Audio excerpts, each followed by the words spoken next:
Madam Clerk, my clock reads 5:30, so let's go ahead and call this meeting to order. A joint meeting between the Gainesville City Commission and the Gainesville Community Reinvestment Area Advisory Board to get our reinvestment plan update. I'm so happy that all of you can join us tonight. I'm seeing a lot of old familiar faces who I haven't seen in person in many, many months, and so it's good to see all of you. And so I'm eager to get started. What we will need is a motion from a member of the City Commission to adopt our agenda, please. So moved. Second. Moved by Commissioner Johnson, seconded by Commissioner Ward. Madam Clerk, could you please move to a vote?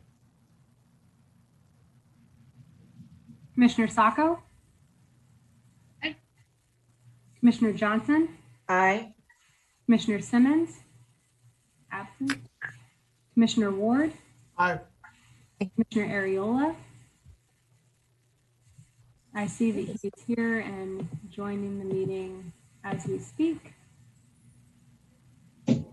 Commissioner Hayes Santos? Aye. And Mayor Poe. Aye, that motion passes unanimously with Ariola and Simmons absent. And with that, I'll throw it right over to the chair of the advisory board, Bradley Pollitt. Mr. Chair, good to see you again. Welcome. And if you have any comments, and I suppose you all will need to adopt your agenda as well. I do not have any comments, so we can get with the adoption of the agenda. Do we have a motion to adopt our agenda? So moved. Second? Second. All right. Will our clerk also do a roll call? Yep. Member Braden is absent. Member Atkins Tufts. Member Blount. Member Bush. Aye.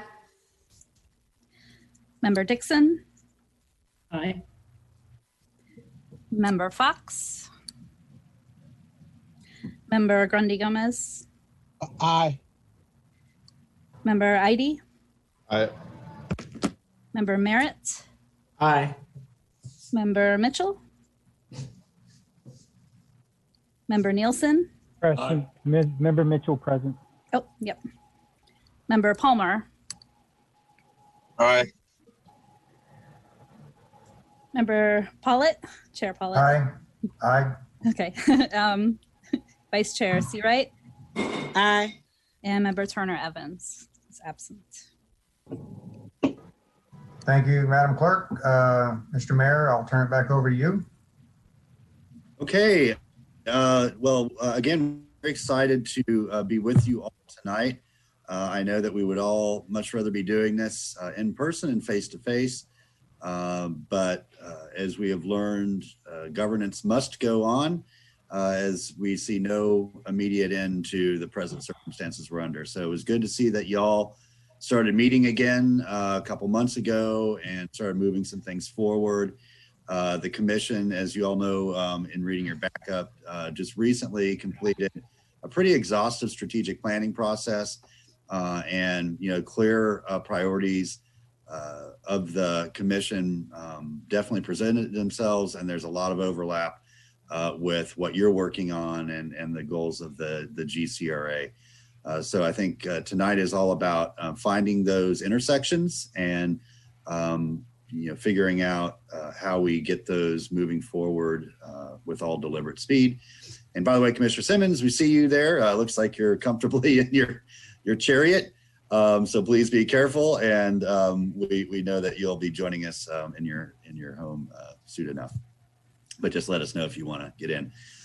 So I don't know about the advisory board. I'm just going to let you know how the commission, how I typically run the commission meetings. I'll look for hands raised. It works just the same as the lights do at City Hall, and so I'll just take them in order. So just if you use that raise hand function, if you haven't used it before, you click the participants button down at the bottom. And at the bottom of all the names there, you'll see a little raise hand thing, and then the clerks will cycle them out as I call on people. I will definitely keep an eye out for hands as they come during the presentation. It's a relatively long presentation, so I don't expect that we'll be able to keep all questions till the end. But what I will ask is if we can try to keep the bulk of our questions during the presentation just interrogative, trying to clarify points or ask sort of follow-up based on the information that's in front of us, and save those deeper questions that involve more deliberation and discussion for after the presentation. I think that will help us sort of stay focused a little bit better because there are a lot of us participating in this meeting, both elected officials, appointed officials, and staff. And then we have our public that will have the opportunity to call in and share their thoughts as well.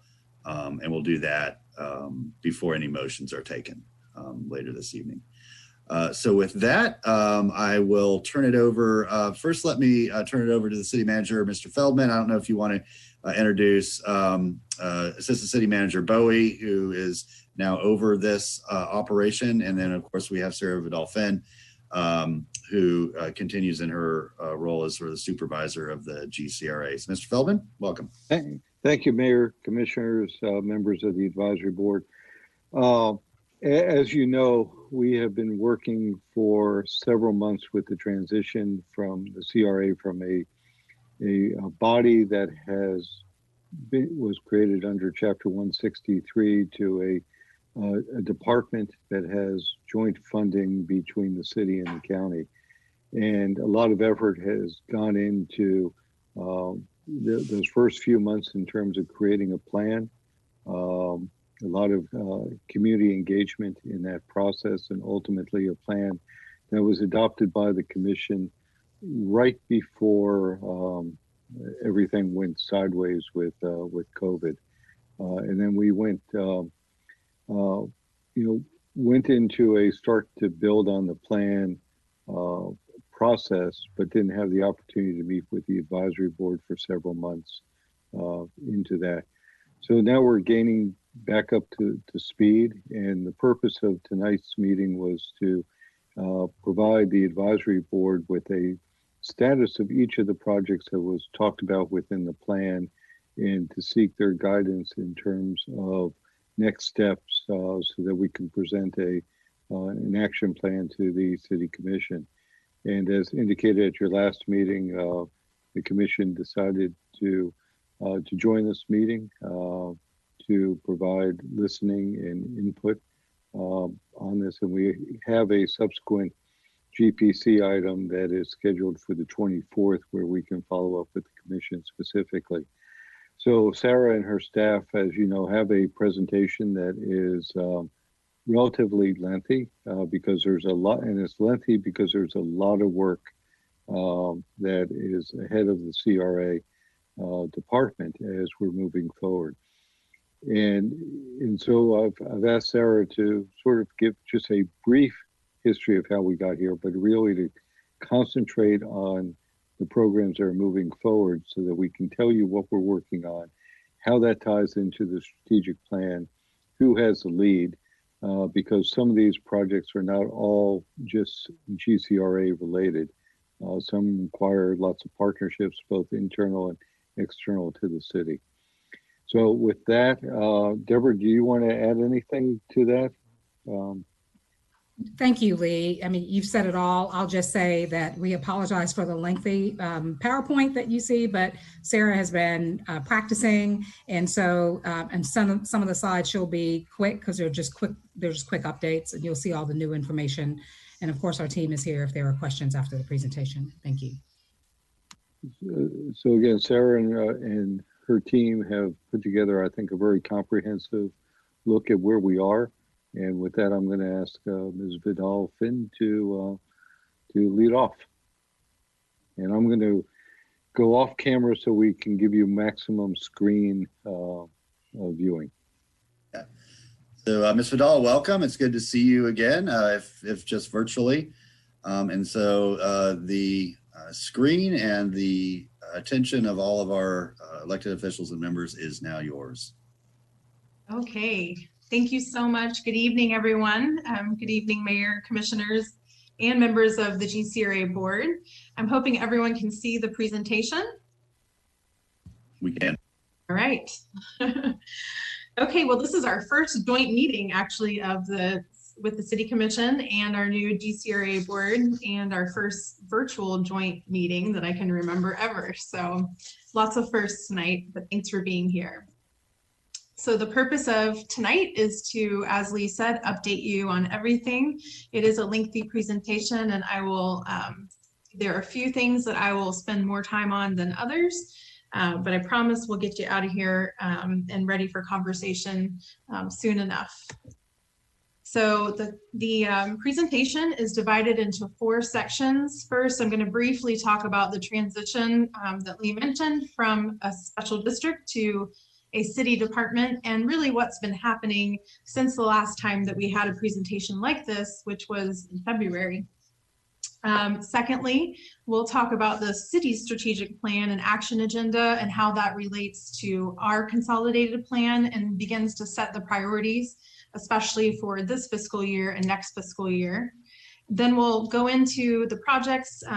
Thirdly, the consolidated plan objectives, and then each of the initiatives under each objective, and then finally talk about next steps.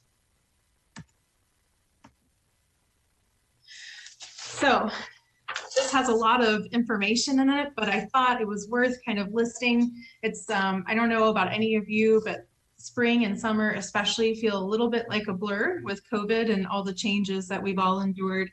So I wanted to give you a quick recap since the plan was approved, and we gave the last update in February.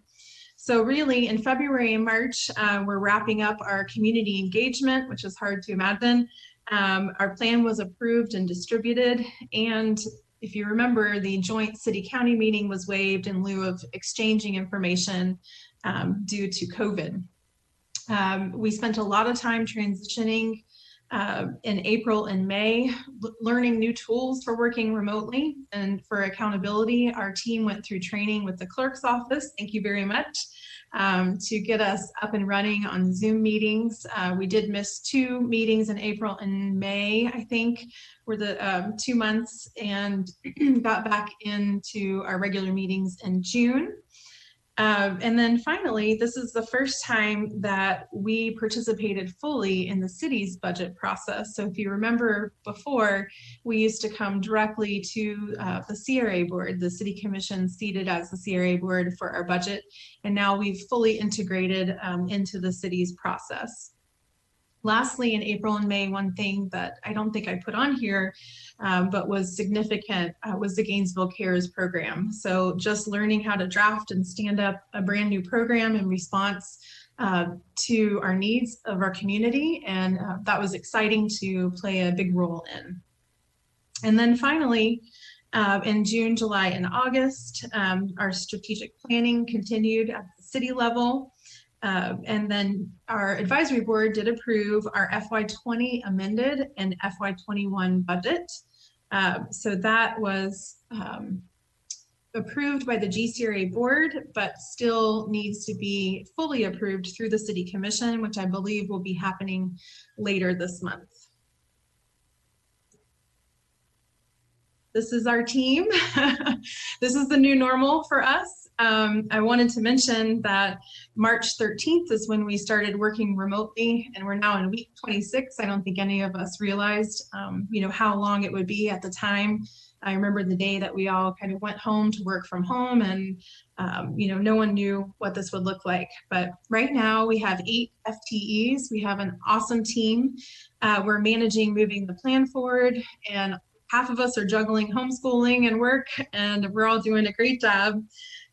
We created, which was out of necessity, an online tool called a team action plan for accountability and tracking next steps, and have really learned that working remotely, you need different tools since you're not seeing each other every day. In fact, for the first 8 weeks of being home, we did 30-minute check-ins I did with each employee just to talk about the transition and any issues or concerns in that transition to working from home. And right now we're set up to have weekly check-ins with every employee, a weekly management team meeting, a weekly operations meeting, and then our team meetings are on Fridays. And I wanted to mention that our project management staff meets Monday through Thursday from 8:30 to 9:30. I call it Power Hour. I don't know what they call it because I don't participate, but it's been great for our team to get together and actually work online through Zoom and troubleshoot things together. So again, just another way for us to keep meeting since we're not in person. So now I'll highlight a few changes that are seemingly insignificant, but make a big difference with the way that we report and our new structure. So in the previous role as a CRA, I was a director that reported to the CRA executive director, and that was the city manager seated as the executive director. And in the new model, as mentioned earlier, we report to an ACM, which is Deborah Bowie. I wanted to mention that we have posted right now 3 positions, 3 manager positions. We used to have 2, and 1 has been added per leadership for economic development. And so if you know any great candidates, please encourage them to go to the city's website and check out those positions. 1 will focus on capital projects, 1 on operations, and then 1 on economic development and community engagement. Also, the new advisory board structure. So we went from four boards that met either monthly or bi-monthly to 1 board with 15 members that meets monthly. And then our items are just agendaed through the city manager to regular city commission meetings. So this is a change because we used to have the city commission kind of all to ourselves for our own monthly meeting where they sat as the CRA board. So far this year, we've had 6 items on regular city commission meetings, but I think that has been a little different for especially the folks that watch us and keep up with us to know that, you know, when we're going to have items on the city commission. So typically we take them through the GCRA board first and then to the city commission. So a little bit more about our transition progress. We still have some items or some projects that are not included in our new consolidated plan and roadmap, but are part of completing the work of the CRA. 3 of those are Northwest First Avenue and South Main and some maintenance. So with First Avenue and South Main, we are completing the transition of management and meeting with Public Works on both of those. We are addressing some known issues. As we all know, you get through the warranty period and the 1-year walkthrough, and there are still some things to be addressed, but we're looking forward to an effective transition when it's time to do so. And then we've been asked to transition the majority of maintenance, not only from our board, but from leadership. And then we will be working on that, but also continuing to maintain Heartwood and Cornerstone, as those are both in associations and will be turned over at different times. And then additional accomplishments in coordination to date, I wanted to mention, and you'll see in the presentation that there are a lot of working groups that have been created, and this has been great because most of them have representatives from a bunch of different city departments. Some even have outside stakeholders as part of the working group. So we have been actively involved in getting those up and running. Also, we are managing GTEC. So as for COVID-19, you know, we came up with a lot of policies and procedures for the city. We also had to do that for our tenants at GTEC and work with Santa Fe College to manage the COVID world at GTEC. Also, one thing that we worked on that took quite an effort was really setting up a whole new budget for the new funds. So account names, account numbers, and then cleaning up any old accounts. Again, paying off the debts was part of our FY20 and FY21 budget. That has been accomplished. And then we have appropriated any money for the development agreements that are left that have some lifetime on them as well. So that money's been appropriated and set aside. And I believe they'll all be paid off in the next 2 years. We also participate in hiring and city solicitation evaluation committees. I'll touch on that in the presentation more. And then we've also had the opportunity to be what I call a guinea pig for OEI. I'm sorry, it's the Office of Equity and Inclusion now, and I've got to reframe that in my head. But we were able to use the Equity Toolkit on our Heartwood project, and you'll be hearing more about that next month when we come back. Again, Gainesville Cares, funding and administration, that's been part of our role since February. And then I think everything else is pretty self-explanatory, except that we have been working on, I think, 3 different audit efforts since January. And so that has been a bulk of our time as well. So moving forward into the strategic plan and the action agenda. There is a copy of this in your backup if you'd like to look through it. But what I've done here is really highlighted top priorities, high priorities, policy priorities, and management priorities, where either we are involved as part of a team or where our effort is actually part of that action agenda for FY20 and 21. And so this is a summary, but I'll be going through each one. One thing I wanted to mention is that this has been very helpful in setting priorities and roles for the GCRA under new management. And then it also leverages and helps us coordinate better with other departments, the way that we're doing this with working groups. So we're excited with this model. So this is where I'm going to get into each of the initiatives and an update. And just as a refresher, these pages are straight from the consolidated plan. We have the consolidated objectives: economic development, community enhancements and housing, and public space and streetscape. And then over to the right is a list of all the different initiatives that were approved as part of the roadmap. And we'll be going through each one of those. So I know they're tiny here, but you'll be getting larger information on them. One thing I forgot to mention on the slide before is that on each slide, you will see a funding update. And just keep in mind that it says approved FY21 budgeted amount, but that means approved by the GCRA board. It has not yet been approved by the City Commission. So that's a caveat I wanted to mention. So the first section is around community enhancement and housing. And this is a map from our plan, which shows the priority areas set by the community, our board, by you all. And very interesting to see the large focus around 8th and Waldo and the Duval neighborhood. You'll also see Heartwood is highlighted, the Porters community, and the 5th Avenue Pleasant Street community. And the Heritage Trail remains a huge priority in 5th Avenue as well. So I thought this was a good context moving into the updates. So the first we'll look at is the Duval neighborhood improvements. The last time that we spoke to our board about it was last month. We had been working with an internal group around the lots in Duval that Housing and Community Development is going to put out to build affordable housing and to find a partner to build affordable housing there. There's actually an infrastructure project needed to make some of those lots available for development. And we presented that last month. It did not get passed, but we were asked to bring it back.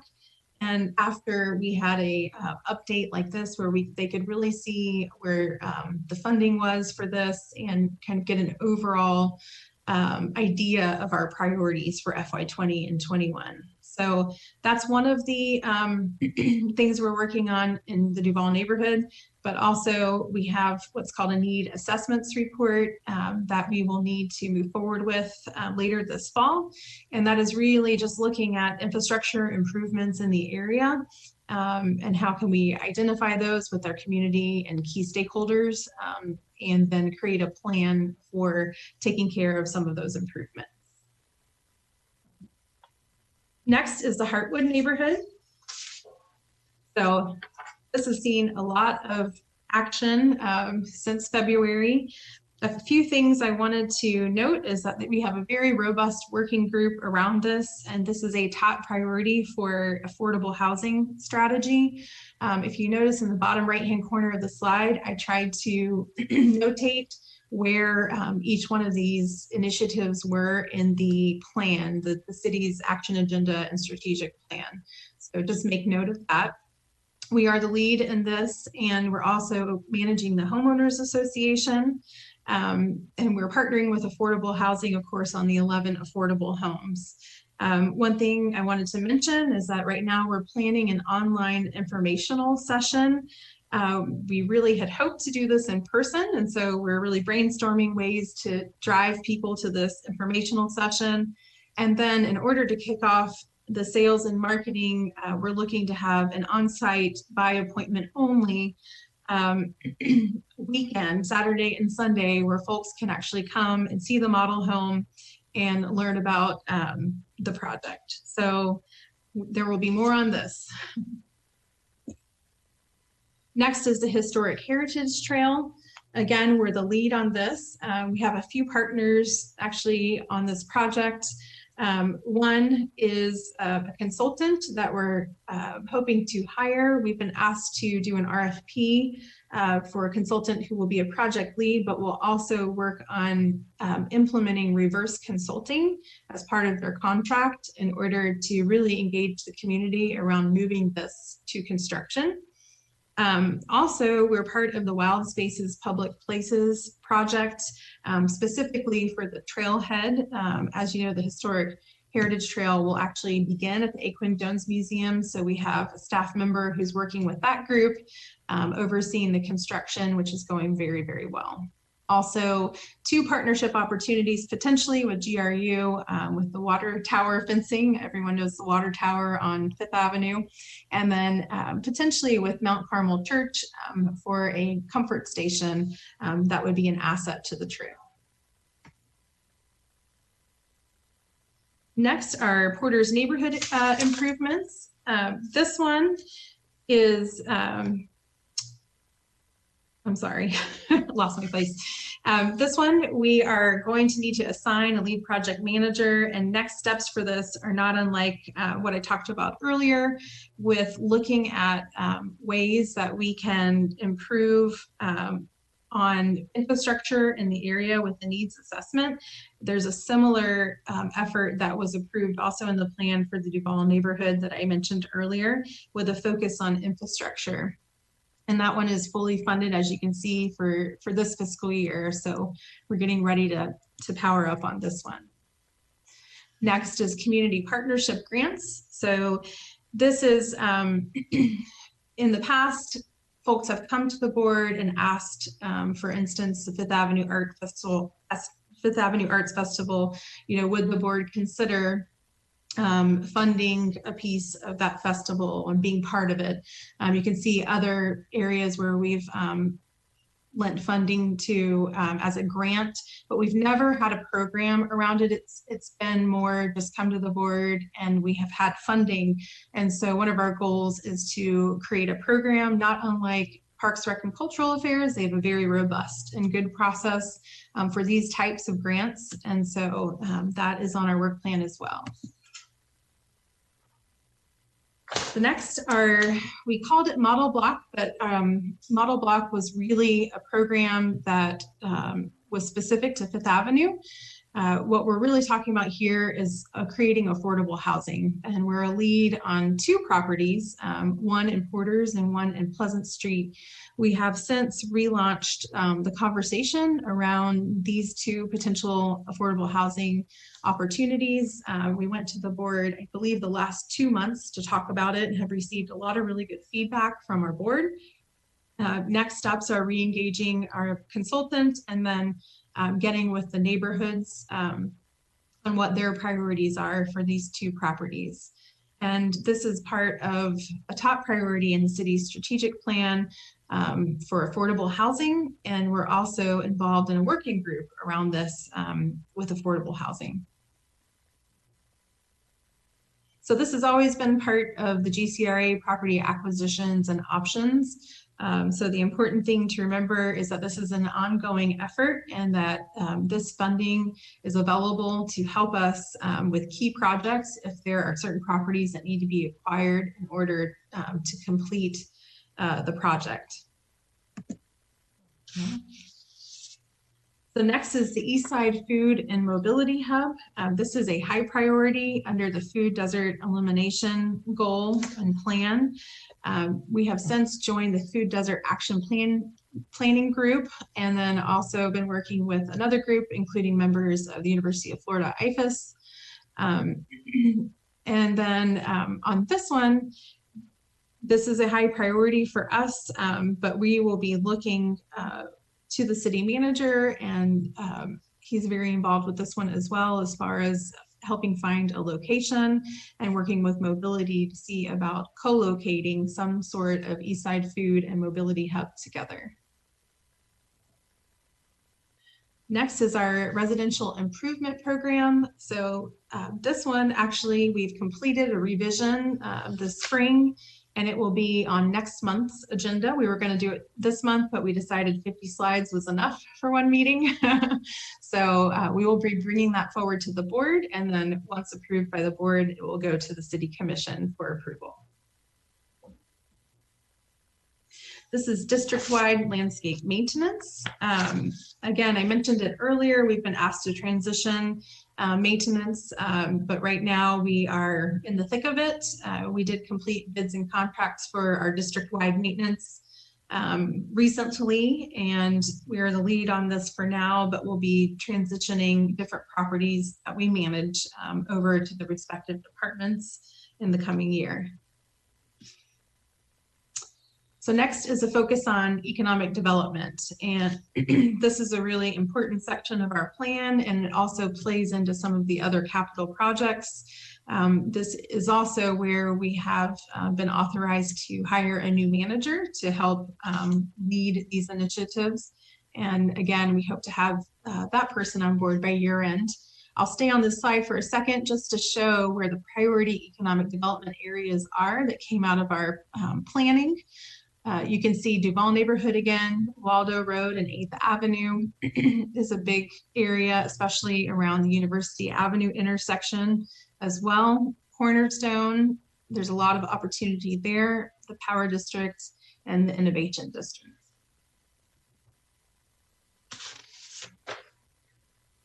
So the first economic development program here you'll see is 8th and Waldo Road.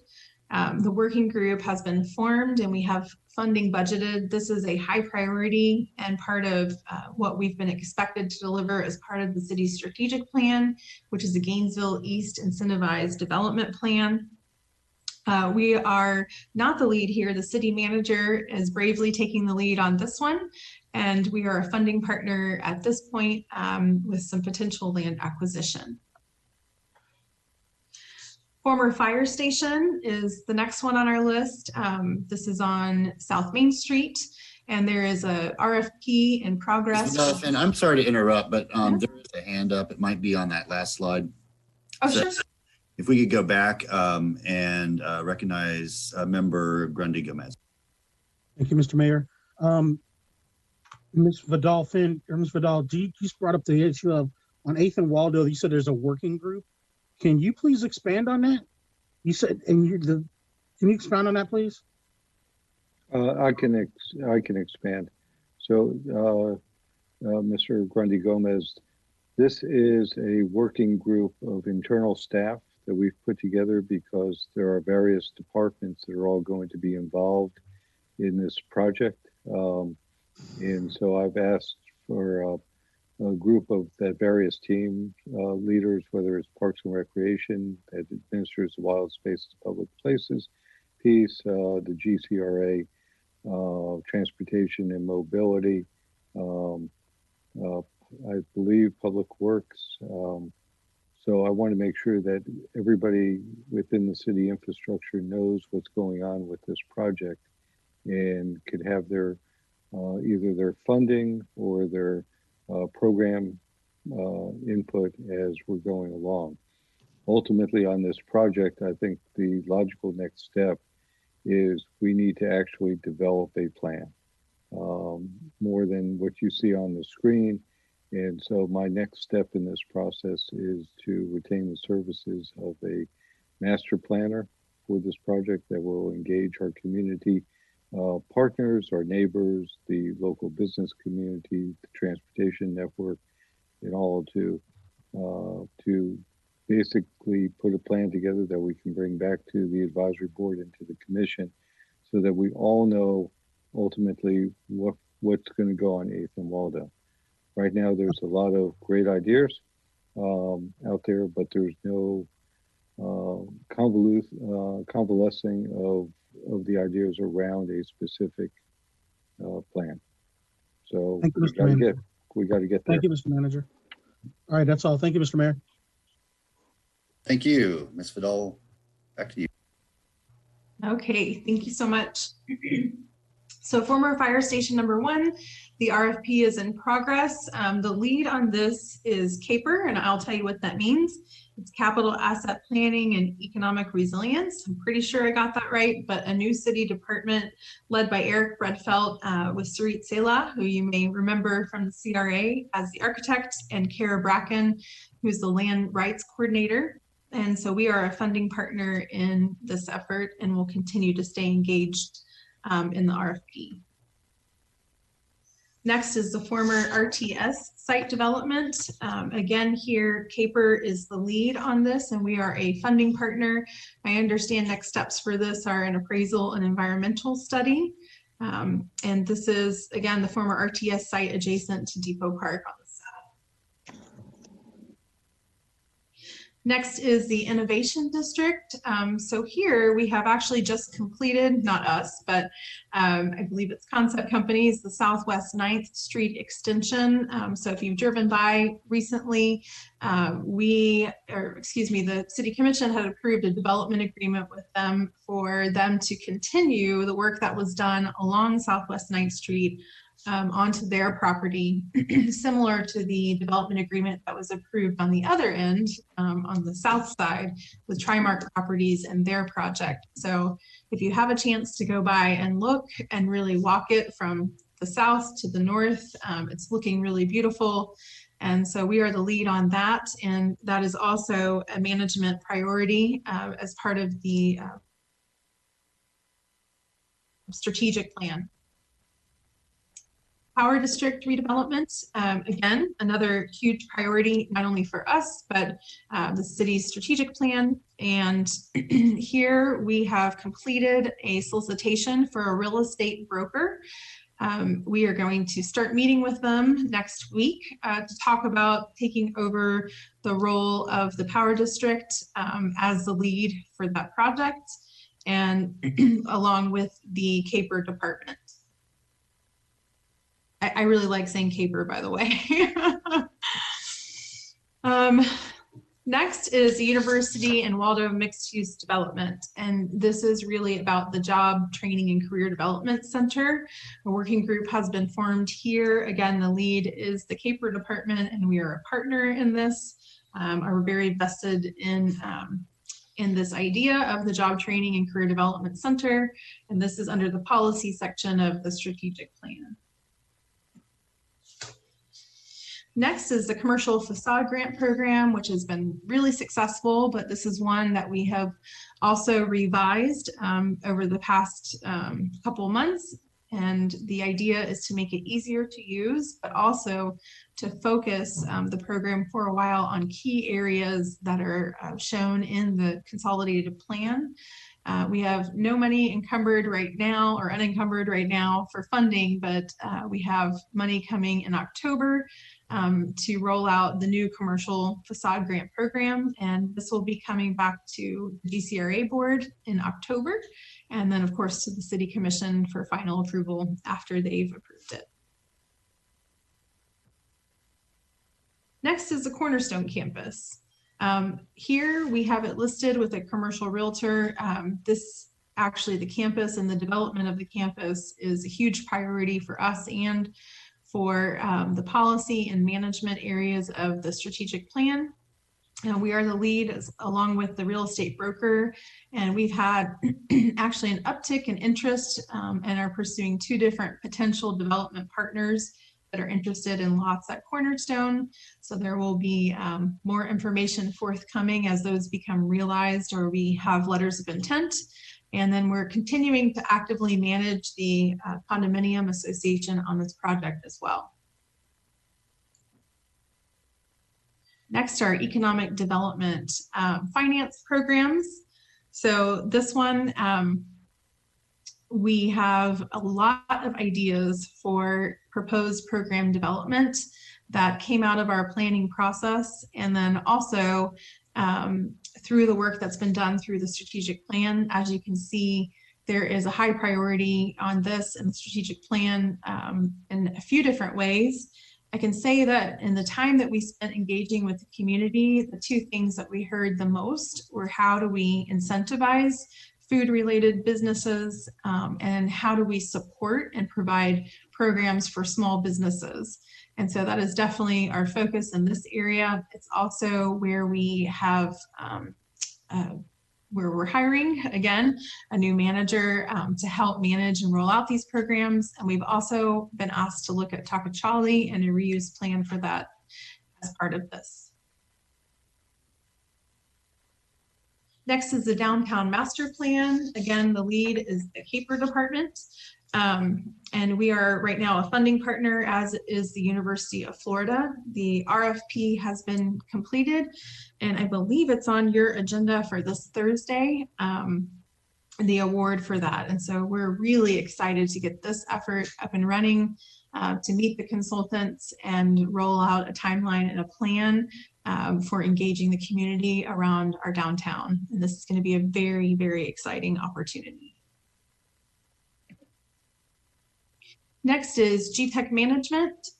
So we did relocate to GTech, kind of, sort of. Our computers and phones did after we were sent home to work from home. We actually accomplished getting a move done in the midst of all of that, which was nothing less than amazing.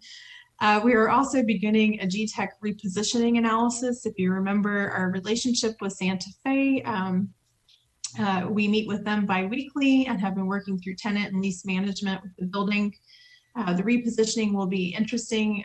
It'll be looking at really the building needs assessment and how the incubator is run and how we might be able to do things a little bit differently, including some work with the building to make it more effective and help us meet the goals, especially our economic development goals and our goals to support small businesses in the area.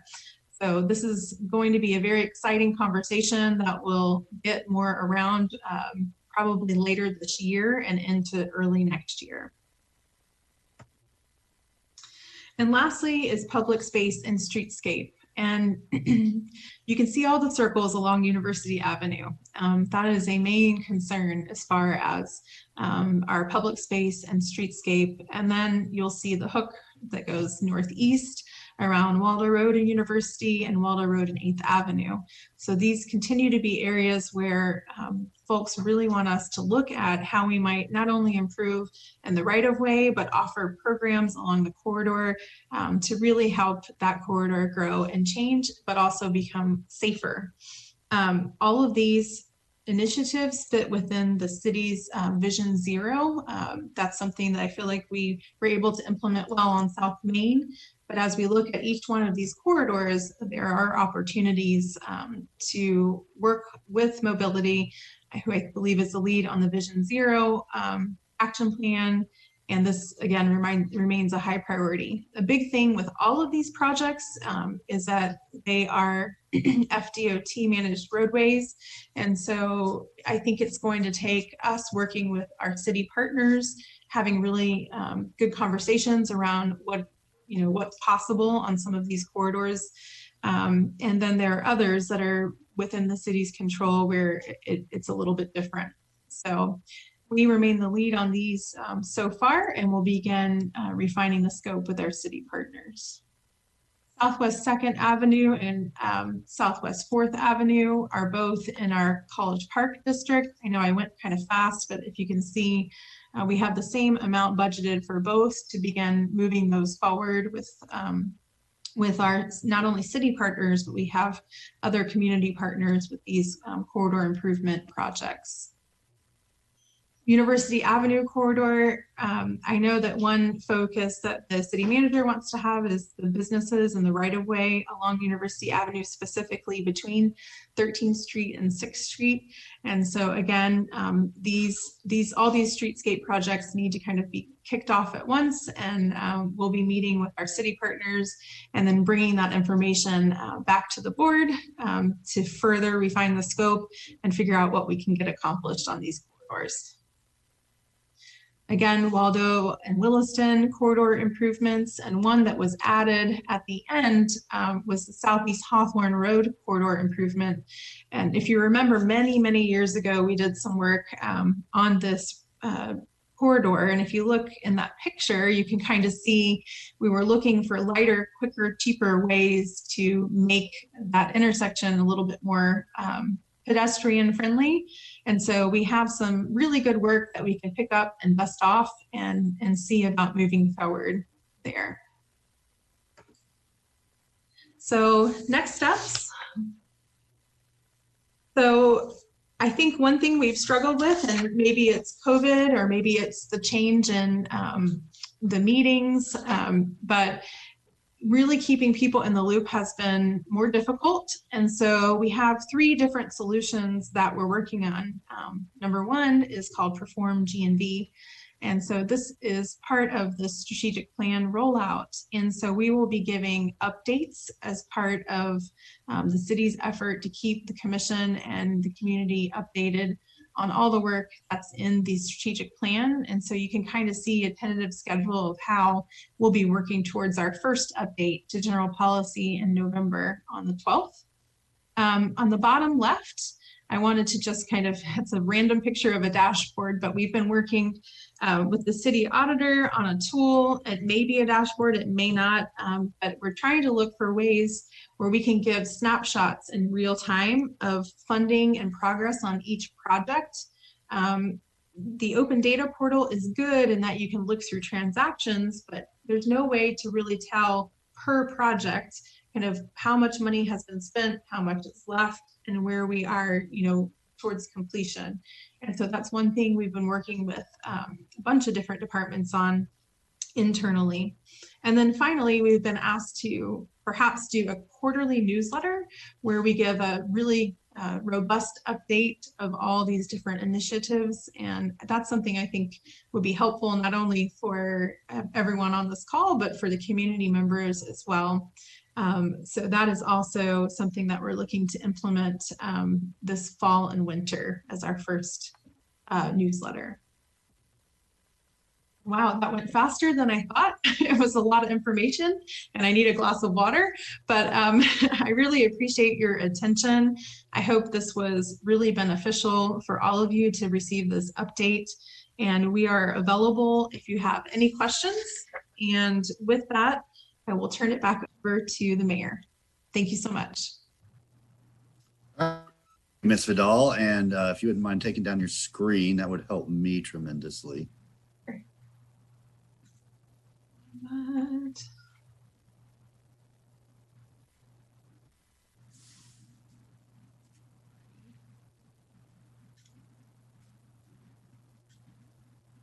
Got to switch between modes here. So while Ms. Vidal is doing that, up there you go. Thank you very much, and thanks for the presentation.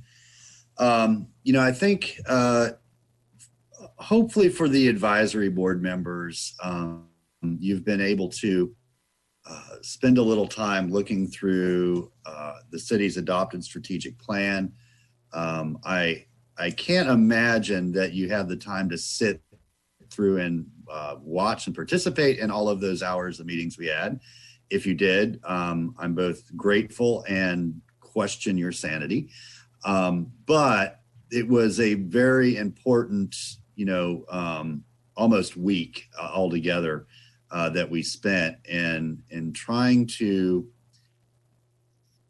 narrow and focus what we do, because you all know that if we try to do everything and focus on everything, done.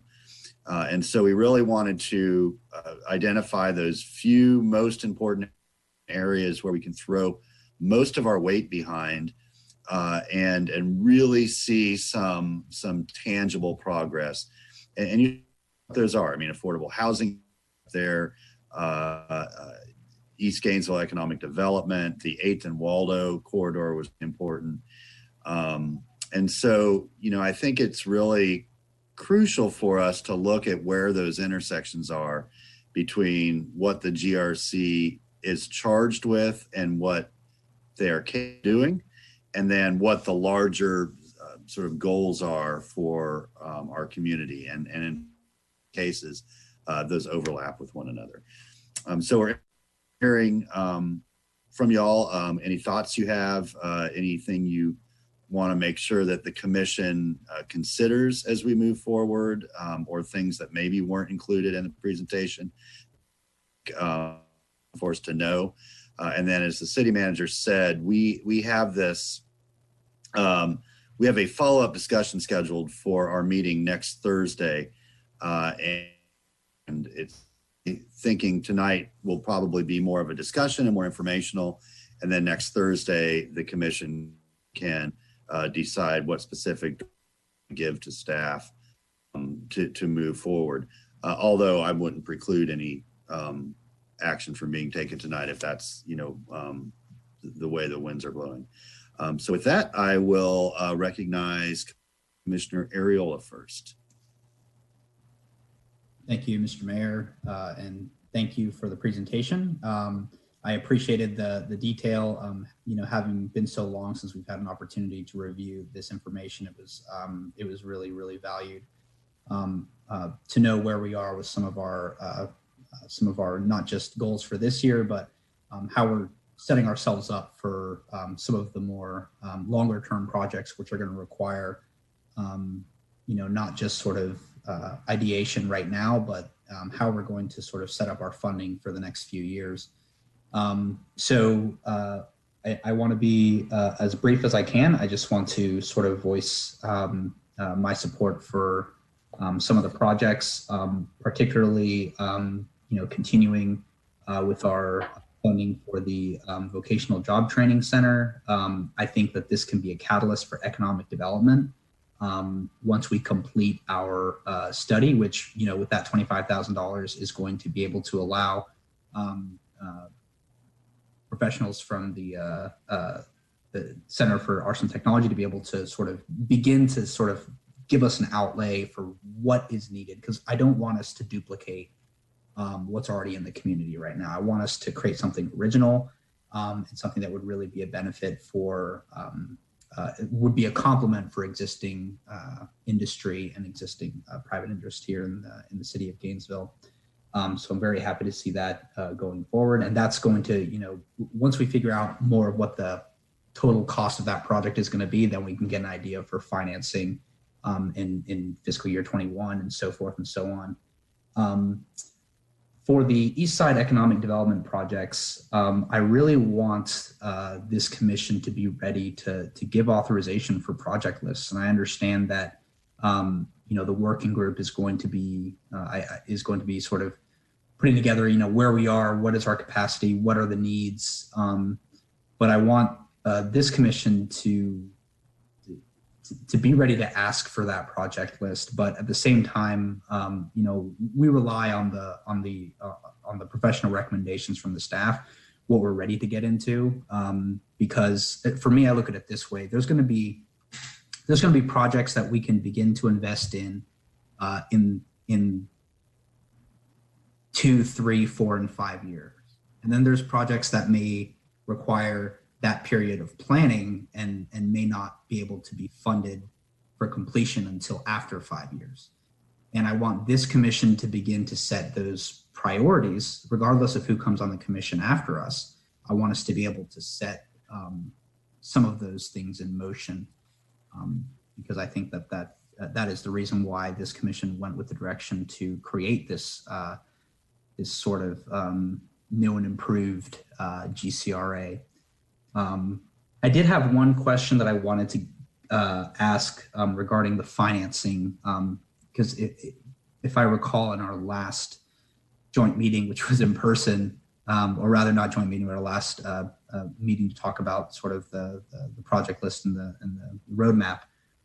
We talked about potentially borrowing more money up front to pay for some of these projects. I just wanted to know where staff had landed on some of that discussion. Thanks, Mayor. Thanks, Commissioner.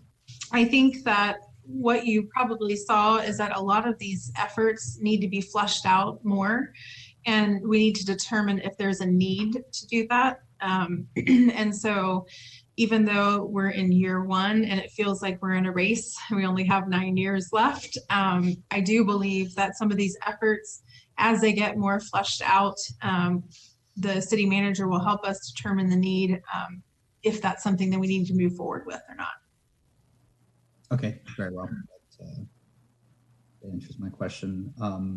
Okay, well, that is all for me, Mr. Mayor. I will give way to my colleagues. Thank you. All right, thank you. Commissioner Johnson. Thank you, Mayor. Thanks for the presentation, helpful. I have questions both for, I guess, the city manager and Ms. Fadal. My first question has to do with CAPER. I think this question is probably for you, Manager Feldman. Can you tell me a little bit more about that department? Because now, first, if you can just tell me what it means once again, and also tell me a little bit about that department. I'd like to know, you can tell me a little bit about the department, then I'll have a follow-up question. Absolutely. So CAPER is actually not a department. It's just an office within the city manager's office. So one of the things we did in the reorganization where departments are relatively large, and both either in terms of budget or community builders. Offices are more strategic and much smaller. So CAPER stands for the Office of Capital Asset Planning and Economic Resilience. That's real fancy, Lee. It is. It really has three functions within it. One is to, among all the departments, start looking at capital planning, because we have a need to make sure that all the departments are coordinating with each other what capital projects are going to be undertaken, make sure that we're not duplicating efforts, or we're not, in essence, repaving or going to pave a road before and then next week rip it up. And part of that will be coordinating with GRU and also understanding what the development community may or may not be doing, so that again we're being strategic ultimately in how all of our capital projects are going to tie with each other. The second piece that they do is they will be coordinating all of the real estate activities that we undertake, whether it's leasing property where we're the lessor or we're the lessee, as well as coordinating the buying and selling property. That has been generally a decentralized function, but mostly housed in public works and dealing mostly with right-of-way in the past. So we needed a more coordinated effort from everything, making sure our leases are being administered properly to making sure that we're buying and selling property as the commission directs in furtherance of our plan. And then the final aspect of it is economic development. So as Sarah indicated, economic development is a key part of the GCRA, but the GCRA is not the entire city. And so we needed a place to start looking at economic development activities that fall outside of the GCRA, and then working with the GCRA, making sure that those economic development activities are all coordinated. So we had those three needs. We put it together in a very small group. Right now, there's only 3 individuals in that office. Tom, can you remind me who the individuals are? Sure. Eric Bredfeld, who was doing economic development ahead of time, heads up that office. Sarit Sila, who's our city architect, is in that office. And Kara Breckens, who was previously with Public Works as our right-of-way acquisition coordinator, is in that office. Okay. So in terms of oversight, how does CAPER interact or not interact with the GCRA board? Not in terms of oversight. So through Sarah's team, there'll be, CAPER is part of the team, and so Sarah's group will interact if there's something that comes up that is related to something that CAPER is working on or coordinating. Certainly they can come before the GCRA advisory board and comment. But I've also started attending every advisory board, and so I will be able to filter some of that information as well. So the projects that are under CAPER are not necessarily going to have the same amount of board interaction as the other projects, it sounds like. It depends on what the specific project is. So for example, as you know, we've hired a real estate broker, Colliers International, to help us with the power district. That contract and administration of that contract will sit with CAPER since it's a real estate effort, but the actual work will be coordinated with GCRA since the power district is a GCRA project. So CAPER is the holder of the administrative function of real estate, but the power district is a GCRA project. And so GCRA will be reporting to the advisory board on how that's coming. And if they need the assist for CAPER to do that, CAPER will be at the table. I'm not going to say that I fully understand everything, the way that it's working. It feels a little bit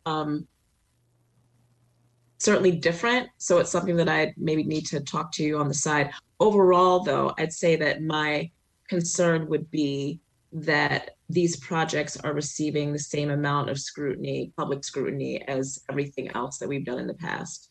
And up until now, the same amount. So it would be my hope that as we move through these projects, that the GCRA board as well as the commission would be as involved as we always have been in some of the major decisions. And that's certainly the intent. Okay. Next, I have quite a few questions, so I'm just going to go through the presentation. Let me go to the beginning.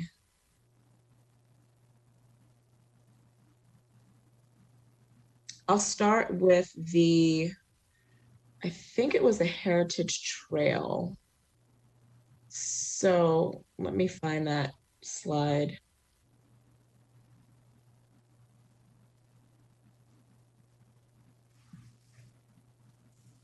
Is that one of the first things that you talked about, Ms. Vidal? The Heritage Trail, that's what my notes say. Yes. It is, okay. It was the third slide after the community enhancement and housing section, which was the first section. Okay. We started talking about projects. I see. I got it. Number 18. Okay. So question about the RFP for the consultant, and you mentioned reverse consulting and that you are incorporating that, or you have incorporated that into the RFP. Can you tell me a little bit more about that? Sure.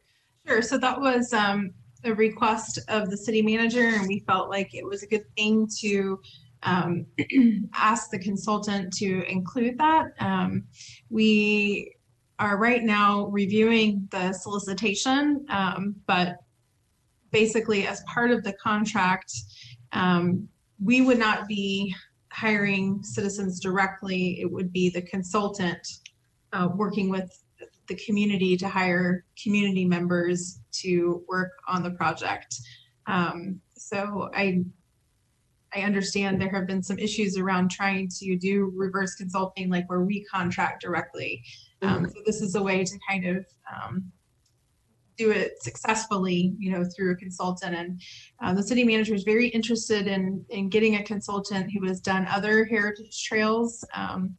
And so we're hoping to get a really top-notch team. The project's at a really good place, but really it's putting the pieces together, the history piece, right? The community piece, and then layering it into the trail. So the trail itself has been pretty well defined as far as the length and where it goes and the potential stops along the way, but there's a lot more work to do on this. And so we're looking forward to getting that one on the streets. Okay, and I was just noting the price tag on this, the $800,000, which is pretty similar to the Waldo corridor, which is a much bigger, kind of bigger ticket item. Can you tell me a little bit about why so much money for budgeted for 21 for this? Yeah, I think that we budgeted, as far as we could, as far as what we think it's going to entail. So if you think about it, this is a bunch of different projects rolled up into one, because you have the physical trail itself. And so that's making physical infrastructure connections, putting sidewalk where there may not be sidewalk, enlarging sidewalks, that kind of thing. Also, you're also covering the consultant and all of the historic information that needs to be compiled. We have everything from photographs to videos to personal affects, and how do we incorporate those into the trail, not only through a system of markers, but also we want to do an online version of it as well. And so I think this is new territory for us. And, of course, any contract that we have over a certain dollar amount will come to you all for approval. My guess is that we wouldn't hit that amount of money, but I think we wanted to make sure that we prioritize funding for that so that we can get it done, because it's a project that's been around for quite a long time. And, we're really anxious to move it forward. We also feel like this is one of the projects that hopefully will have the effect that we've all been talking about not losing the culture of a community, and so in that sense, Fifth Avenue is a neighborhood that I've personally seen dramatic change in the 10 years I think that we were in that neighborhood. And so it's an important project to complete for the neighborhood. Okay, is it possible, you mentioned that this project has been going on for a while, it definitely predates me. Is it possible to get an accounting of not only just for the Heritage Trail, but the money spent for the Heritage Trail? And also, I feel like the Power District has been going on for a while, and the Innovation District. It's just of interest to me how much we have spent to date on projects that haven't necessarily been completed, and kind of how far we are along with those. I'm interested in that accounting. So that would be helpful to me. I'll move on to the affordable housing in Porters and Pleasant Street. We say affordable housing, what definition are we using? So that's yet to be determined. We just started initial conversations. As I mentioned earlier, our old model was to do model block infill housing, which is market rate housing where we incentivized long-term home ownership with a $25,000 basically soft second mortgage. If the buyer lived in the home for 10 years, they never paid that money back. It was a very successful program, and it made the house affordable. If you think about it, the house cost $165,000, which I think was a asking price for one of the houses in Pleasant Street. At closing, the $25,000 came off immediately, so it made it an affordable home for some. But that is a much different program. And what we've seen with this commission, and really with the need not only in our community but statewide, is the need for affordable housing. So what we've done so far is really look at the two properties and talk about what's possible. They're very tiny properties. So if you imagine the one in Pleasant Street, it's just adjacent to the barber shop and the Santa Fe College downtown kind of offices, back there on Fifth. So it's real tree covered, has some access issues. So, number one is going to be, what can we do there? In my mind, these are kind of niche projects. And in the past, we've been able to really try some different tools. And so I think what we're going to do with the community is really look for some creative options for those properties where we can add to the affordable housing goal, but with two really unique situations. So That is yet to be determined because we are switching from our model block program, to getting on this affordable housing train and really identifying with our affordable housing action plan, what goals can we try to meet with those two properties? Thank you. I have an interest in this affordable housing being for either low income or very low income. And a thought that I had was linking this to Commissioner Ward's program. I think it's the Welcome Back program. Is that what it is, Commissioner Ward? I think this would be an excellent linkage. So that's another thought that I have. I'd like to go to the community enhancement, the Eastside Food Mobility Hub. You mentioned a food desert action planning group. Can you tell me about that? Sure. I can't remember the members off the top of my head that were on that, but it's led by Strategic Initiatives. So it's internal. Internal, yeah. And then there's an external group as well. I think I mentioned 2 different groups on that slide. Oh, the UFIFS Community Working Group. Okay. Yeah. And that included members of the community as well. Okay. Mm-hmm. And what are they tasked with doing? It seems obvious, but I'd just like to hear it. So I think this is really a strategic working group working on, we each kind of bring different pieces to the table. So I think what we're moving towards is how do we leverage each other's abilities and funding to start making an impact in this area. But this one is largely driven by real estate right now, and trying to really figure out, where could this be located? And then also identifying, what this would look like, right? And so this has just been kicked off, so I don't have much more information than that. I've attended 2 meetings so far. So this one obviously is a major priority, and I know the city manager himself is working on this one as well. So I think more will be revealed, and I just want to remind you that with each of these efforts, we'll be coming back with an update, hopefully, at least with the strategic plan, I think that's quarterly, and then with a newsletter quarterly, but also, we'll bring back updates to the board. Someone mentioned earlier, how do we kind of stay updated on these? I think what we're going to end up having to do is to give updates on everything, continuously. So we'll figure out how to do that. We used to have a section of our agenda called, I think it was project updates. It may have gotten repetitive, but it may be worth thinking about bringing back just so that we can also let you know in areas where we're not the lead, kind of how it's moving forward.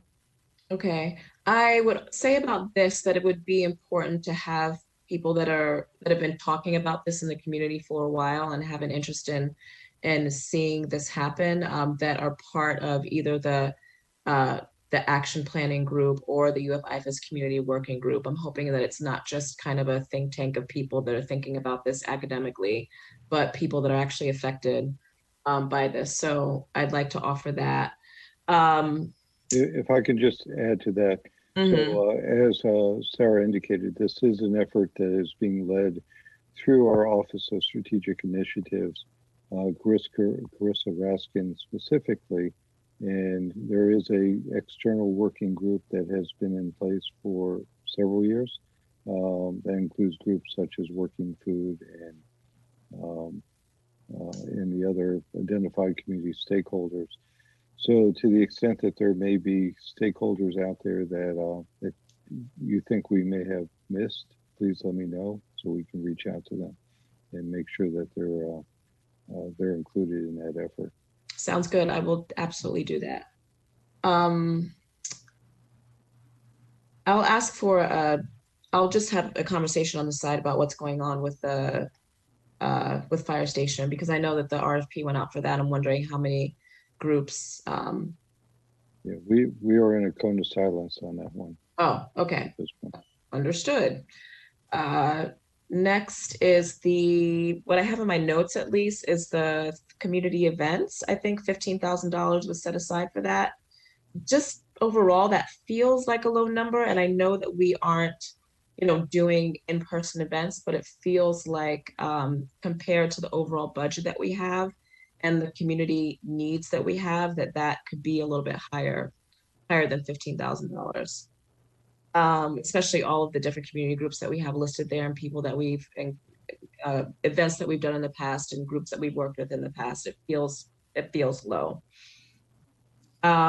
Next question I have is working group for 8th and Waldo. I think you answered that question already. And what I'd like to offer last is that we've been having a lot of discussions around displacement and gentrification. And I think it's important for the city to recognize its role in that. And I think that the CRA, although does really important work, can also be a catalyst for gentrification and displacement. So I think that the conversation needs to stay at kind of the top of the agenda as we have these conversations, as we develop 8th and Waldo, and as we develop, Porters and do the infrastructure to attract more businesses. Like, what does that mean for our entire community? And however that conversation plays out, it's an important conversation to have and keep at the forefront. Thank you. All right, thank you, Commissioner Johnson. Up next, we have Commissioner Simmons. Thank you, Mayor. Hi, Sarah. How are you? I have several things. One is the GCRA initiatives and priorities. How did that come about?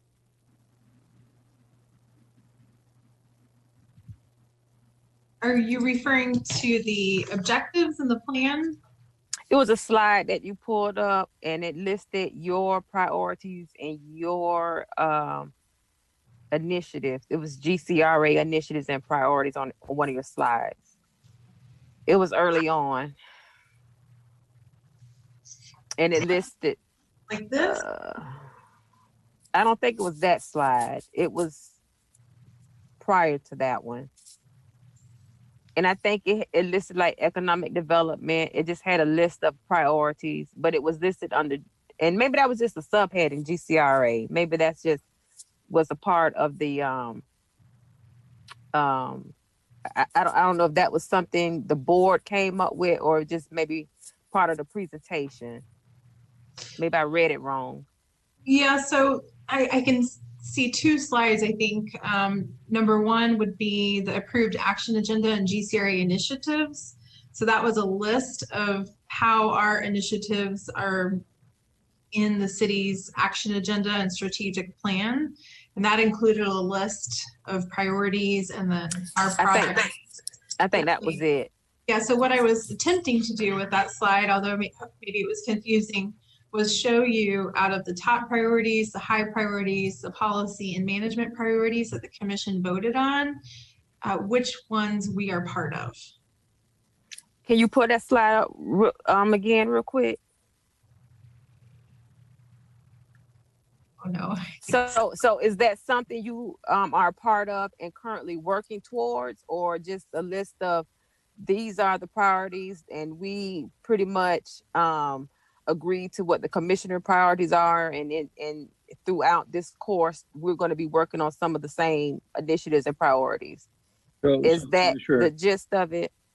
So Commissioner, maybe if I can just jump in here. So when the commission adopted the strategic plan and the commission's annual action plan identifying the top and high priorities on there, I asked all departments to start lining up their initiatives that they are taking. And so what Sarah has done here was has taken the projects that have been identified in the GCRA's plan that was adopted earlier in the year and lining those up with the city's strategic plan that you all just adopted in August to show how some of these projects that are that we've just gone through line up to your strategic plan, so we can show the connection.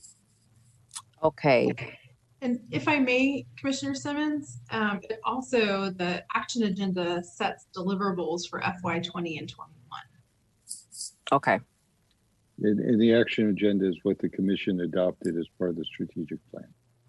Okay, this is great. Thank you for clarifying that this slide for me. So one of the I guess a concern that I have is listening to the presentation and seeing the priorities. It just seemed like there's it's a robust process. It's a heavy lift, and my concern is staff.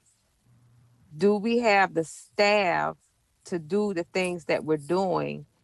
As you were just going through the presentation, I was just thinking to myself, oh my gosh, we're going to be forever doing projects. We're going to be forever doing things. I don't know if we even have the staff to even tackle these projects or even start just to even start.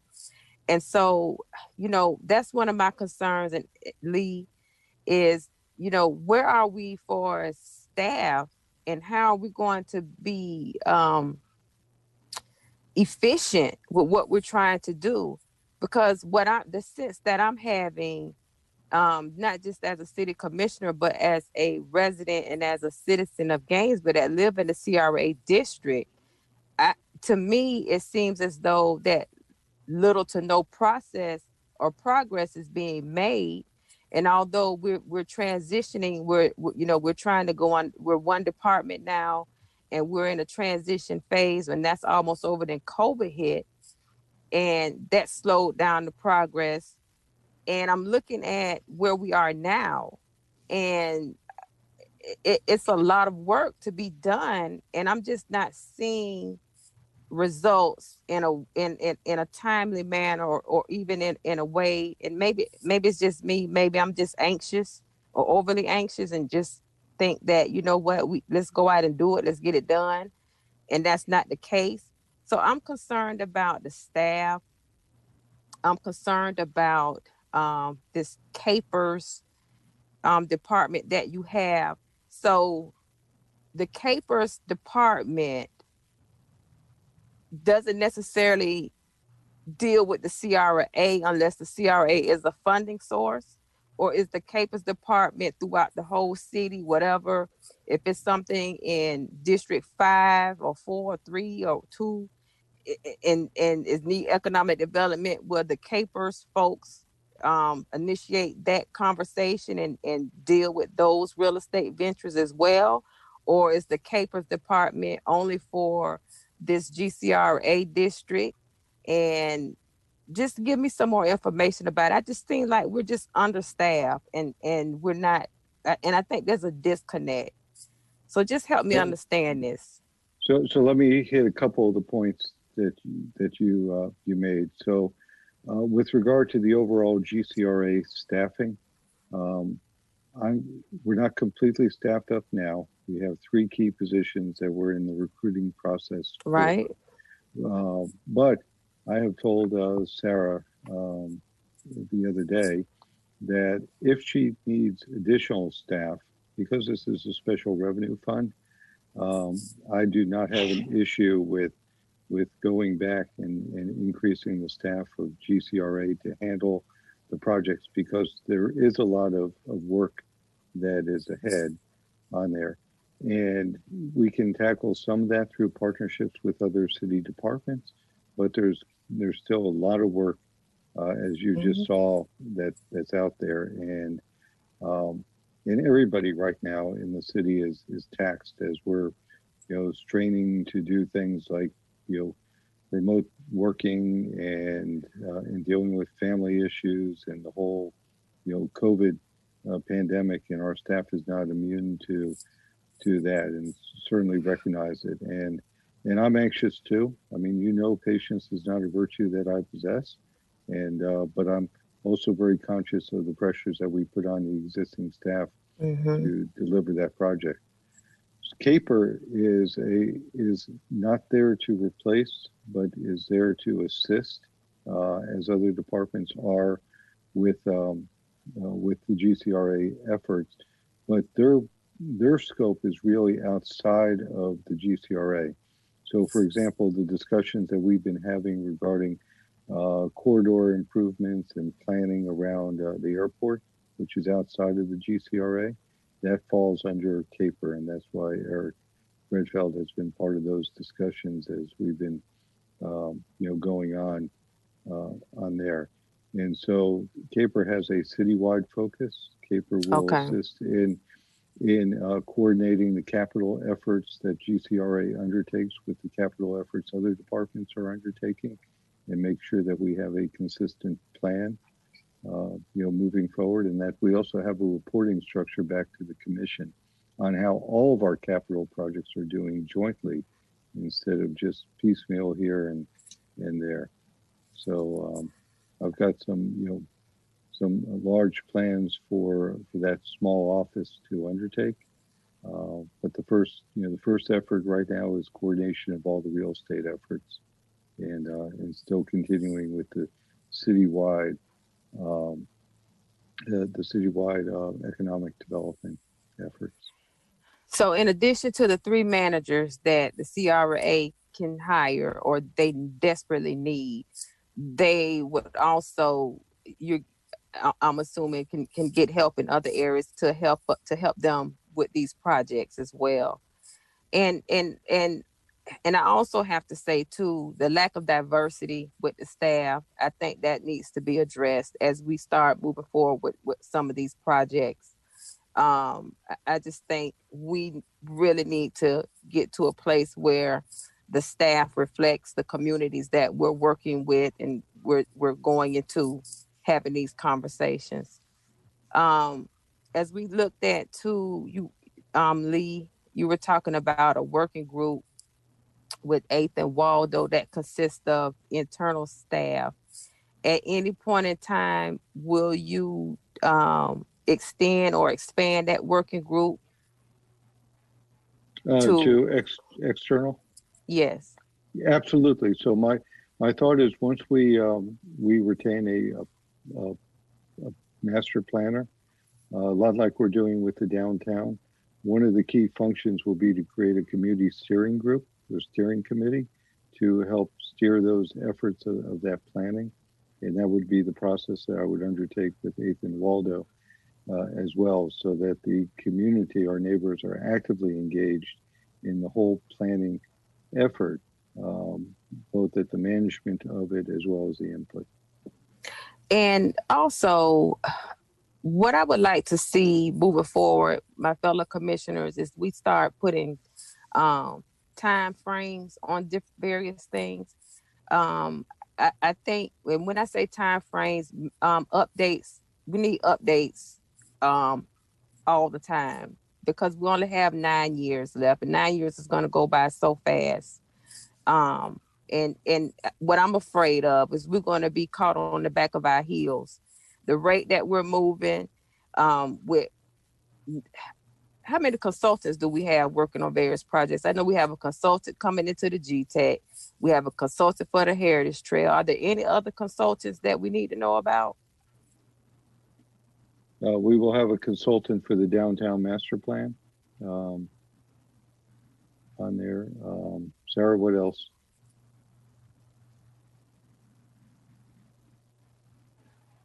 There will be consultants on most of the projects. I mean, that is typically how we have delivered things in the past.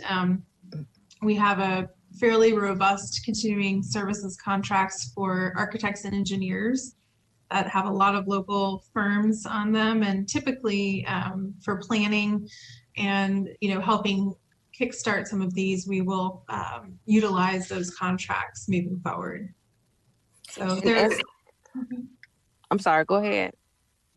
Oh, I think I provided that as part of the update in the slides. I'm sorry if I didn't mention it. Well, I'm in a very unusual situation right now, so I don't have access to. I'm in a car right now, so I don't have. So you have to forgive me if my questions are redundant or I'm just in a car right now. But other than that, I think that we need to start. I'm glad we're having this conversation. I think that we need to get you more staff, get you more help. We need to start working on these projects. We need to get consultants. If the consultants are on board, we need to start working with the consultants. We need to start getting some things done, looking at the list of priorities. We need to start putting deadlines, commissioners. We need to start just really start making people accountable for what we're getting ready to do. I think now is the time that we've done our strategic plan. GCRA know where we are as a commission. They fully understand what our expectations are. Now it's the time to get to work. And I'm looking forward to working with you all, but I really want to really focus on economic development among affordable housing. And I just think we need to start looking at East Gainesville again, looking at 8th and Waldo, looking at what East University Avenue, looking at the food deserts. And I know we all have a list looking at infrastructure needs. And I just think we need to start coming up with some stuff that's set in stone and start being held accountable for things that we say we're going to do and start doing them. So thank you, Mayor. I may have to leave you guys, but I really appreciate the hard work that you're doing, and I want you all to stay safe. And I'm going to hang on as long as I can, okay? Yeah, of course, Commissioner. And I just thought that was the new Zoom background that you were using there. That's pretty cool. I was going to ask how you got that. But yeah, if you need to take off, that's of course okay. And we'll be continuing this conversation again next Thursday anyway. So we'll have some pretty rapid follow-up. Thanks for sharing your thoughts. I really do appreciate that. Commissioner Ariola, you're back up again. Thank you, Mr. Mayor. Just a really quick comment.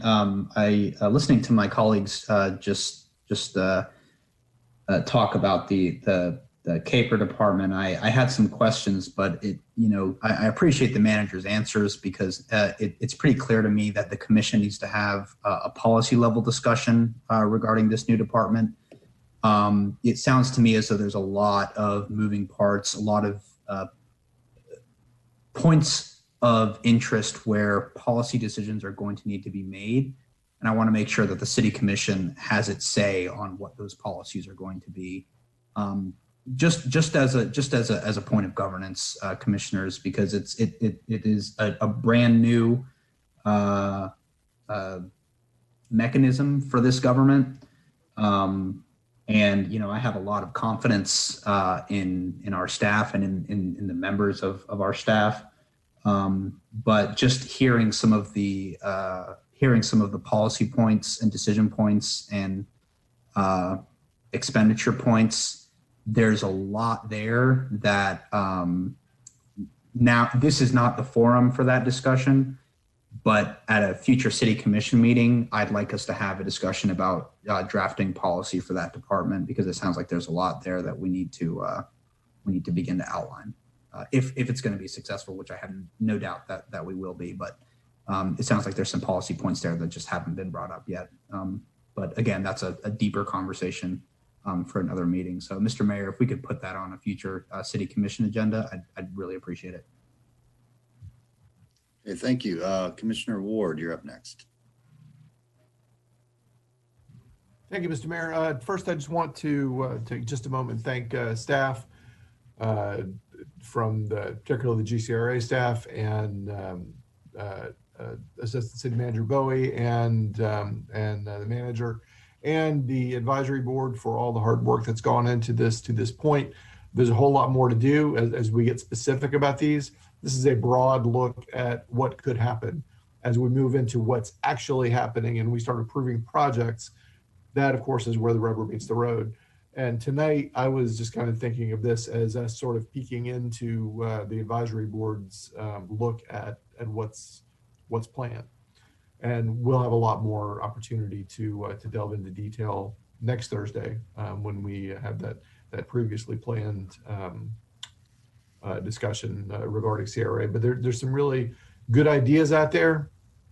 As we get more towards specifics, when we approve projects, that's when we need to help you add staff and get staffed up so that we can complete projects on a timely basis and really show the community that that things are rolling. But yeah, I'm pleased with what you're doing. I'm looking forward to taking this all out for a spin and getting some great work done. Thank you. Thank you, Commissioner. And right before I go to Member Grundy Gomez, if any of the other members of the advisory board would like to share their thoughts, just click that raise hand function and I'll get to you. Or if I'm not suggesting that you need to or should, but I just want to make sure I said at the beginning, and in case you missed that, it's you click participants and then the raise hand, and I'll see that and get to you. After we hear from everybody, I'll go ahead and turn it over to Larry, and we'll hear from our neighbors so they can share their thoughts on the GCRA plan, and then we'll come back for any final action. Mr. Grundy Gomez, welcome. Hey, thank you, Mr. Mayor. I had a couple of questions, and a couple of the commissioners, Mr. Mayor, brought forward some questions, but I also have some concerns. I'm hearing from the mayor, from the manager, about a quote unquote new city office, not a department, but a city office. And what gives me pause is you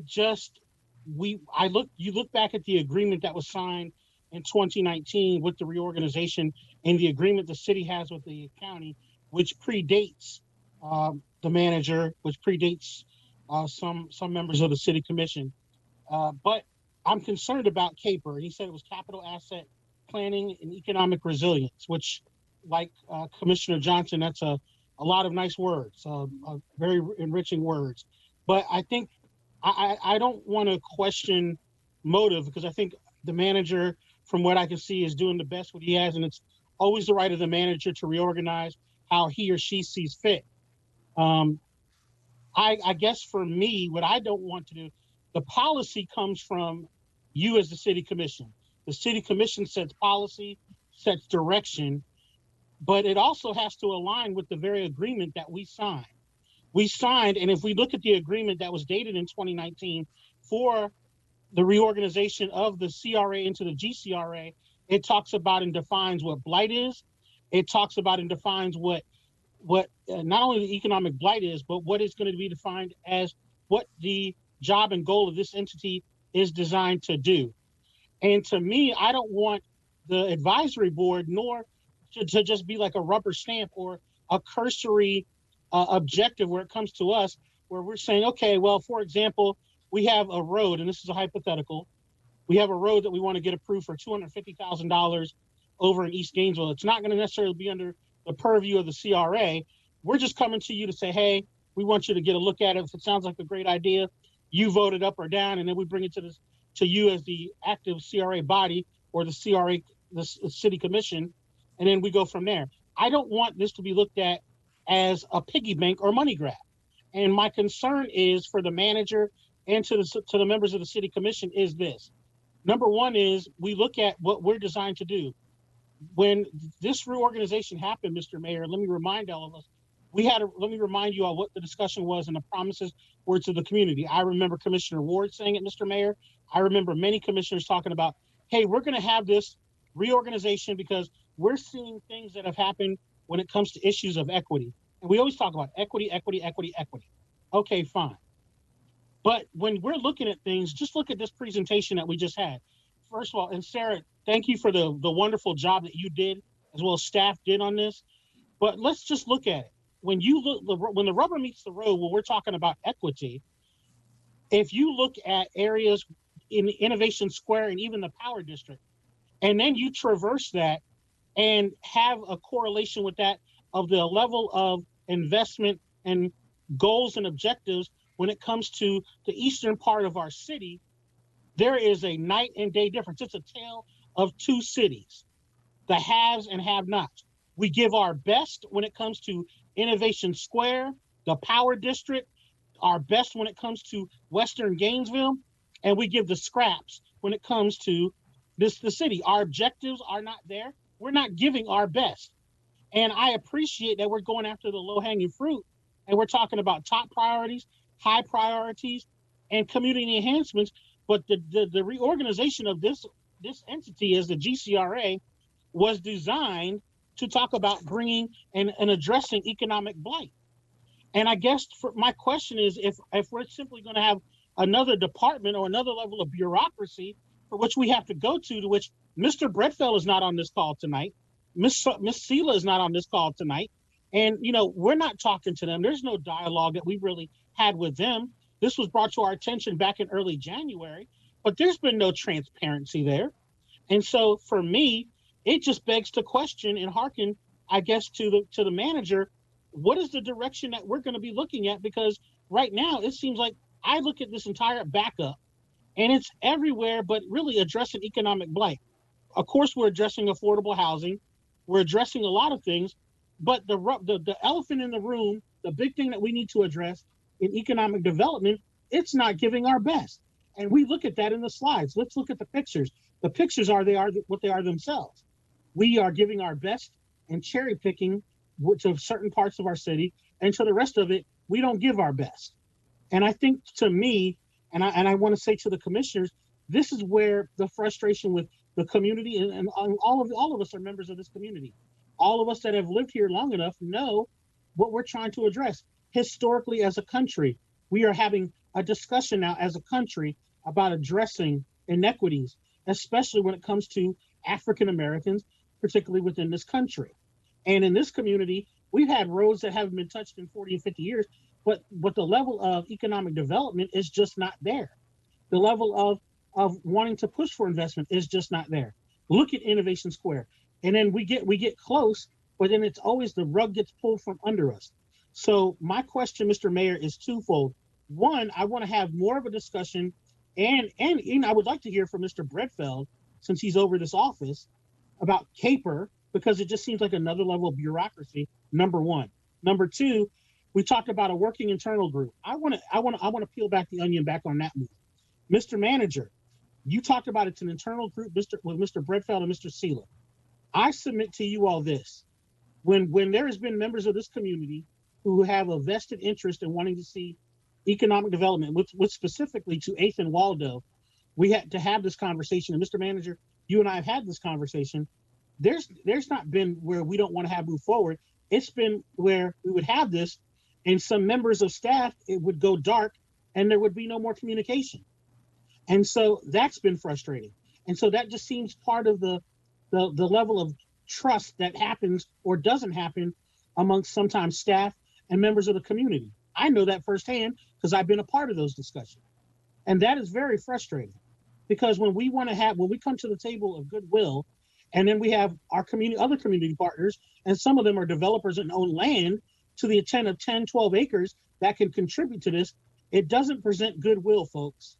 It presents mistrust. And I'm not casting aspersions at this manager. This manager is brand new, and he didn't come into this. But these are ongoing conversations that we have had about 8th and Waldo going on 2.5 years. So that is another area and component. Mr. Mayor, I also submit to you that we as a group, and I'm not going to speak for all of my board members, but we've had many discussions. We talked about how we want to approach. We talked about going big and having projects that can bring effectual change to the community. But I stand in agreement with Commissioner Johnson and Commissioner Ariola about concerns with some of these things. Commissioner Simmons brought up issues of diversity. That's always been an ongoing discussion. I'm not really going to touch that. But I submit to you all this, is that when it comes to addressing food deserts, we have community enhancements like residential improvement. We can do a better job in the 21st century. We really can, of addressing how we address affordable housing. If we build affordable housing and folks still don't have the economic means to which to pay for it, we're still back at square one. If we do not start diversifying our economy right now and really investing, especially in this atmosphere, and we simply think that we can rely on the University of Florida as our only means of having economics, we're in big trouble. And in this atmosphere of COVID-19, we're seeing that now. You're going to see that starting to affect the bottom line. And I know, Mr. Manager, Mr. Mayor, I know, I think last meeting somebody joked about you being an economics professor, and I thought it was hilarious how you responded to that, by the way, which I know you are an economics professor, and that was not an ad hominem attack, but I really appreciate your transparency in talking about that. I think all of us really want to come to the table of goodwill, all of us here. We all really want to have our community. I think all of us, and I hope all of us do, want to really make effectual change for our community. And I think we're all of goodwill, and I hope we really can come together in a meaningful and effective way to really concern that. So my concerns, to summarize it, Mr. Mayor, Mr. Manager, commissioners, and my colleagues, is this. I don't want us to leave this conversation thinking that we should just pick the low-hanging fruit. The real job of us that we were reorganized to do was to address economic development. And we have a district of what to define. If we want to define that as it being in the urban core and defining what the urban core is, our downtown, and on where economic blight, which has been the eastern part of our city, we don't see economic blight in Innovation Square. We're not seeing economic blight really in the Power District. Let's be honest about it. So I just want us to come truthfully and honestly with facts, because they do matter. I thank you for hearing me. I welcome the feedback of anybody, and I'm open to your thoughts and opinions. Thank you, Mr. Mayor. Thank you. And if Ms. Boschman Seawright, you don't mind real quick, because this idea of the economic development sort of wing has come up several times. And I just think I would appreciate if the city manager could clarify, because this is something that's been functional within our city structure for the last, 6 months or so. It really was a consolidation of several positions and services that already existed within the city, and it was, I think, an attempt to bring some efficiency and transparency to various projects. So there was, an understanding of how they intersected with one another, and try to leverage that efficiency in doing that. And so, as opposed to being something new, I think this was more something meant to allow us to be better at what we were doing. And it's no different than, I think, if the CRA was working on a project that dealt with, roads and transportation, and they brought in the Department of Mobility to assist and provide professional support. So this to me, I think it's a little bit more simple than it has sounded so far tonight. And if I'm totally off, Mr. Feldman, and if this office really is something new and quite different and a sort of from previous functions, let me know. But that was not my understanding of it. You're absolutely right, Mayor. It's a very simple concept. The department there is not to make decisions. Those, how the GCRA dollars get spent is up to the GCRA department through the advisory board and the commission on there. The Office of Capital Asset Planning and Economic Resilience is, again, really there for three purposes. One is to make sure that departments are coordinating with each other their capital projects. We would hate to do a stormwater project within from the Public Works Department within the GCRA that would potentially conflict with another project that the GCRA is going to do down the road. And so it's very important to make sure, not what's happening today, but what's going to be forecasted out for the next 5 to 7 years in terms of capital work, to just make sure that it's all coordinated and that the various departments, whether it's transportation, mobility, public works, GCRA, GRU, are all talking to each other and developing a plan that's coordinated. With regard to real estate, again, we had a very decentralized function where we had Parks and Recreation in charge of buying conservation land, and disposing of other property was another function, and right-of-way access land, and there was no coordination on there.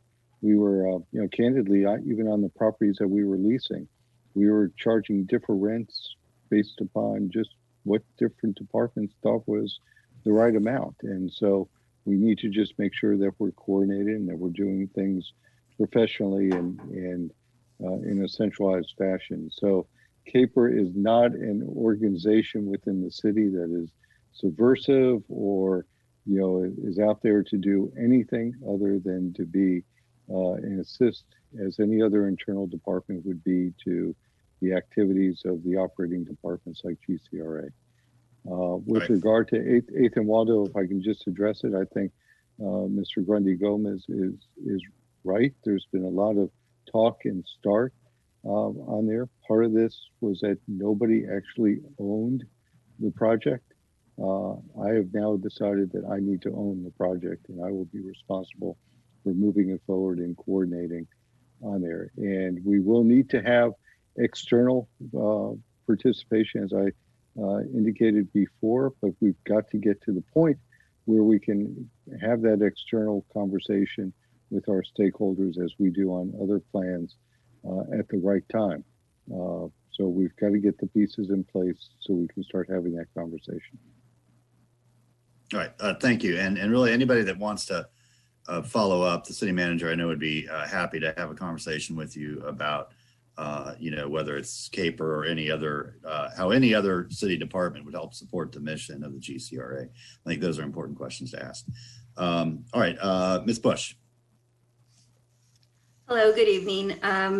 Thank you for the presentation. I think it's very helpful to see all of the, you know, all of the slated projects kind of in one package, if you will. And, you know, what was kind of new to me for this presentation and what I thought was very helpful was the listing of the city commission and management kind of top priorities, high priorities, management priorities. When we can begin to have an understanding of, you know, what that looks like. And I did review the backup and saw that it was a very thorough, you know, planning effort and, you know, action plan. And so I think that the value of that interaction between the GCRA board and the city commission and city management, we could, you know, make even more progress by, you know, understanding those priorities, which I think tonight was, you know, kind of a first step in really hearing and, you know, then providing that iterative feedback process as an advisory board. You know, are there other areas within, you know, this realm that need to be considered? But certainly identifying those priorities, to me at least, was very helpful. So that, and even if we could get them even in a condensed, you know, version, you know, here's the GCRA projects that we just talked about, here's the top priorities, here's, you know, the high priorities, and see it just in a very simple, you know, side by side. I think that would help start to provide some clarity over maybe where we need to focus. And then also from an advisory board perspective, maybe what's missing and maybe, you know, are there other things that we should be considering? To member Grundy Gomez's, you know, comments about kind of the scale of the projects and the scope, you know, I do agree that there, you know, we are seeking, you know, transformational projects. And one of the great things I think about the CRA is that there's always been a blend of projects, and I don't think that will, you know, that will go away anytime soon. It's, you know, you have to have those big transformational projects, and then you have to have, you know, kind of more community level projects within specific areas and specific neighborhoods. I think that striking that balance is really important, but at least kind of early on in this process, it might be helpful, you know, to have a rallying point around some of those transformational projects. And you know, as we identify what those are, I keep going back to, you know, the reason why the CRA was turned into the GCRA, which was, you know, to dissolve those districts of individual CRAs to be able to put more emphasis, you know, on the east side of the community and where the investment, you know, historically has not, you know, always happened. There was disproportionate, you know, development in certain districts and not in others. And so, you know, to me, I always go back to that purpose of why, you know, why did the CRA go to a GCRA form, and keep that in the forefront of the mind when we talk about what is a transformational project. So I don't really have any specific questions on the projects themselves right now, other than just to, potentially request that kind of view that I was speaking about. If we could kind of understand the city commission's and city management's top priorities vis-a-vis the GCRA projects, and then provide some specific feedback on those, I think that would be helpful. And thank you again for the presentation. Yeah, thank you, Ms. Bush. We can definitely do that. That's a easy ask, and our staff will have no problem basically drawing those intersections between the two. So we'll hopefully, I hope I can't, not speaking out of turn here, but I believe we could get that to you all by your next meeting, so you have it in front of you. Ms. Seawright, welcome. How are you doing? Thank you. I'm doing fine. Well, actually, Ms. Bush, as she always does so eloquently, said a lot of things I was thinking about. And I would like to thank the city manager, because one of my other questions was going to be to explain CAPER a little bit more, but now I understand what that department is, and what their level is, and what their role is going to be. I also want to thank the CRA staff, because they've done an outstanding job, because I have to say, I've sat through almost every meeting and seen all of our notes that they've taken, but this was exquisitely done, where I actually understood everything that we had been talking about and saw it on paper, and it's lined out. And I agree with Ms. Bush, it would be nice to get that list of what the city commission is thinking about their priorities. Now, one of the things it was set up for a transformational project, and I believe that is what we need on the east side of Gainesville. However, I do still think we will need to talk about some of the smaller projects, some of the things that we can do. I really like us looking at that affordable housing portion, even if it's not just building homes, but even just looking at the rehab of homes. I think we can always do more of that, especially when you have a lot of other organization in town that's already doing it, and there may be some great partnerships that could come out of that, which is what I saw on the when Ms. Vidal did her report. One of the things I think is really a good idea, and was a good idea, and I'm thankful that they did it, was designating a staff person for economic development. I think if you have someone who really is just focused on it, they can help us really flesh out a lot of the ideas, a lot of things that we would like to see done, a lot of things that the city commission would like to see done. And I think we're moving in that direction. And we're going to always have naysayers. We're going to outside naysayers. We can only do what we can do. And I just think we just need to make sure that we do the best job based on what was our original agreement of why we were even combined. And we were combined mostly for a transformational project in East Gainesville. And that was what was talked about. That was the reason behind bringing all of them together. And I would like to see that happen, but I wanted to see it happen well. I know Ms. Dixon, I know we like to do a lot of the road projects, and I know we need infrastructure, but I just want to make sure that we don't do so much of those type of things that we get away from things that actually help the people in the community, something that they can feel, something they can touch, like the affordable housing program.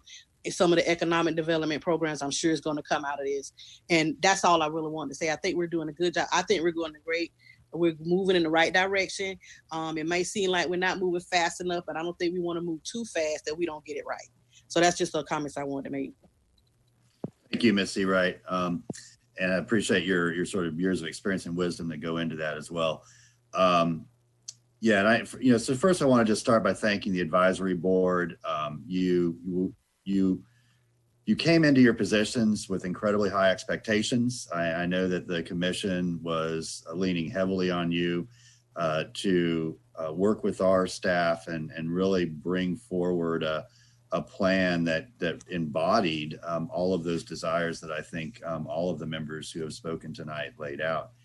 And then COVID hit, and just sort of, I think right as y'all were hitting your stride, you just weren't able to meet, and it was, all of us were in survival mode, and that's tough. But I am thrilled that y'all have been meeting the last couple of months. It sounds like you've worked hard to get to the place that we are tonight, and that I rarely say this, but I know I can speak for the entire commission in sharing my gratitude for how hard you have, how much work and how hard you've, worked to get to that. There is one thing that I haven't really heard mentioned tonight that I think it is important for the advisory board to discuss. Invite some people in to talk about it with you, some people that have some experience and sort of wisdom in this area, and make some recommendations back to the commission. One of the things that the commission has been pretty consistently interested in is figuring out how the city can help support a community land trust. We know this is one of the many solutions to long-term affordable housing. We know it's a tool to help stem displacement. We know that it's an affordable housing tool. We know it's a neighborhood stabilization tool, and it fits that category of transformational. Sometimes transformational isn't creating the new, but preserving the existing. And that can be a transformation.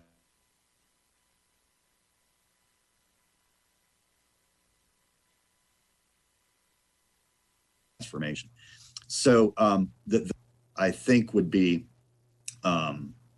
important ingredients to a successful community land trust is an initial funding source. That's always the biggest barrier for a community land trust, is finding that initial amount of capital that can make it work.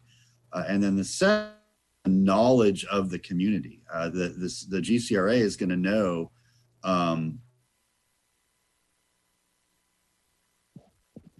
the neighborhoods, the home efforts to make it effective immediately.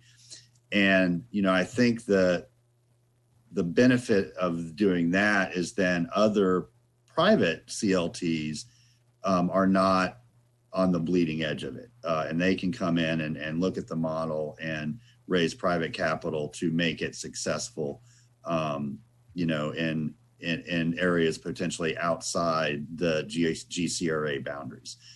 And so I just like y'all to have a discussion about that. It doesn't have to be tonight, but it should be soon, because as we're developing this 10-year plan, we need to know if and how that fits in to some of these other projects. Really quickly, just a couple quick hits, because, and Larry, I'm kind of winking at you virtually. We do want to hear from members of the public as well. So for anybody listening, we'll get to you quickly, shortly, I should say. 8th and Wallow to me remains the highest value and highest, because that truly is transformational, especially with all that we are and will continue to invest in the greater Duval area. And so, I'm glad that the city manager has taken that on and taken ownership of that, because I think that's what it's going to need to get this moving at a pace where we actually start approving some plans and dedicating some significant funding to it.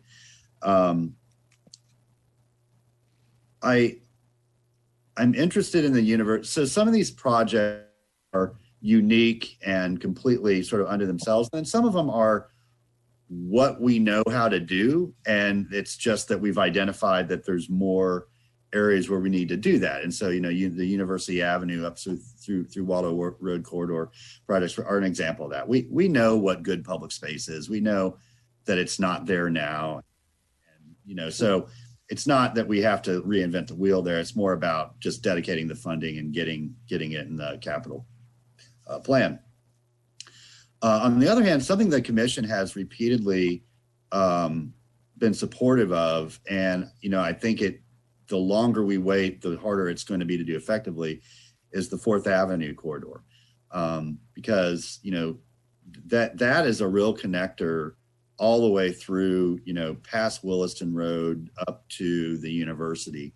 A lot of opportunity there already, a lot of private investment, which is a good sign, but the public space is not adequate to what the sort of need of the community is, especially being adjacent to Porters and what we're trying to do there. And so looking at moving that 4th Avenue master plan forward, I also think is important and something I'd really love the GCRA to discuss and sort of let us know what you're thinking and how we can get that moving forward. There's a lot else I could say. I'll stick with Commissioner Ward and say, we have next Thursday as well to talk about this. I'd rather hear from y'all, and especially I'd rather hear from our neighbors out there who are listening in to get their thoughts as we move forward. So let's see. We'll go back around the horn, and I'll recognize Member Grundy Gomez again.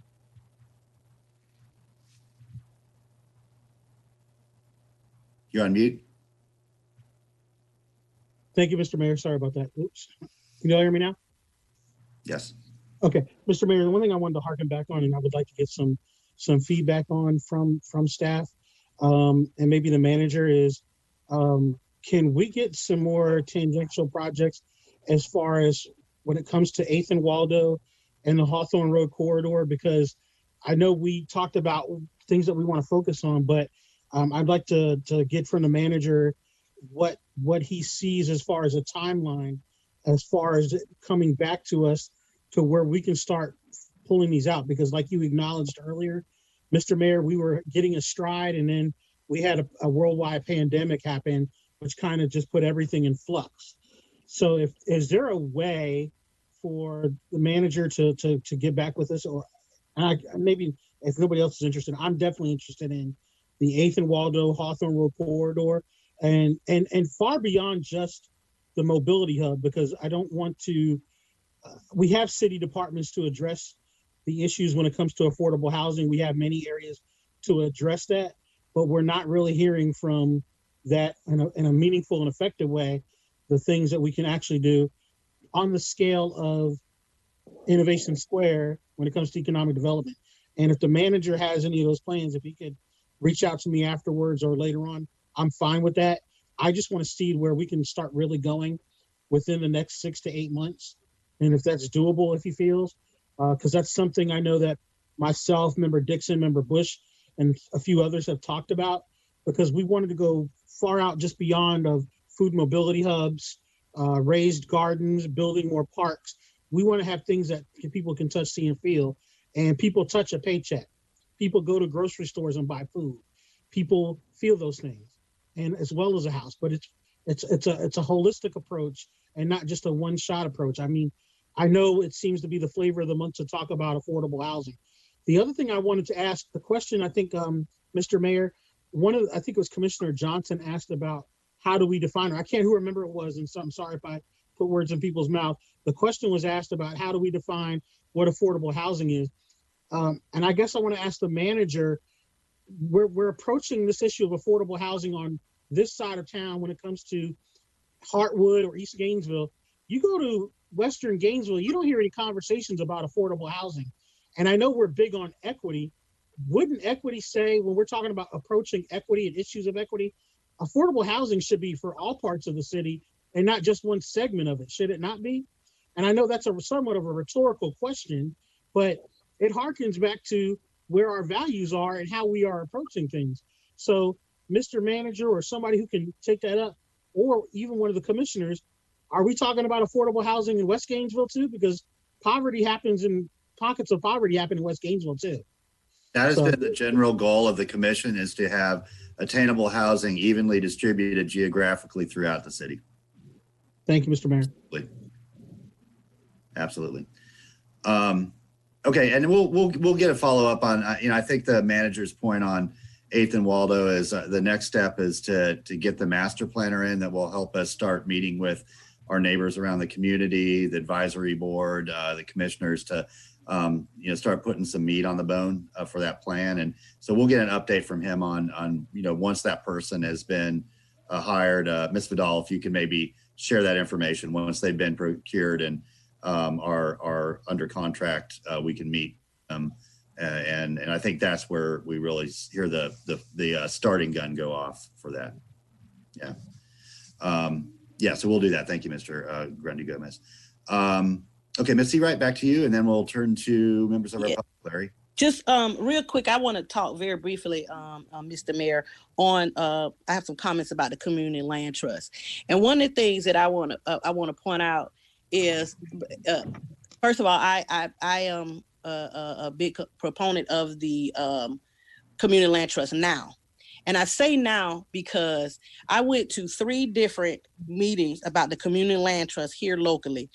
And once when I was at the CRA, when I was in NHDC, and then I went to the meeting that you all had at City Hall, where I think Commissioner Simmons brought in the development company, the development group who does the community land trust in Winter Park, Florida. And I have to say, it wasn't until I heard them that I understand. Then I kind of got a better understanding of how a community land trust works. I want to be as politically correct. Sometimes it's the messenger. And I think what has been happening is we haven't had the right messenger here to really help people understand how it could be an asset in some of the communities.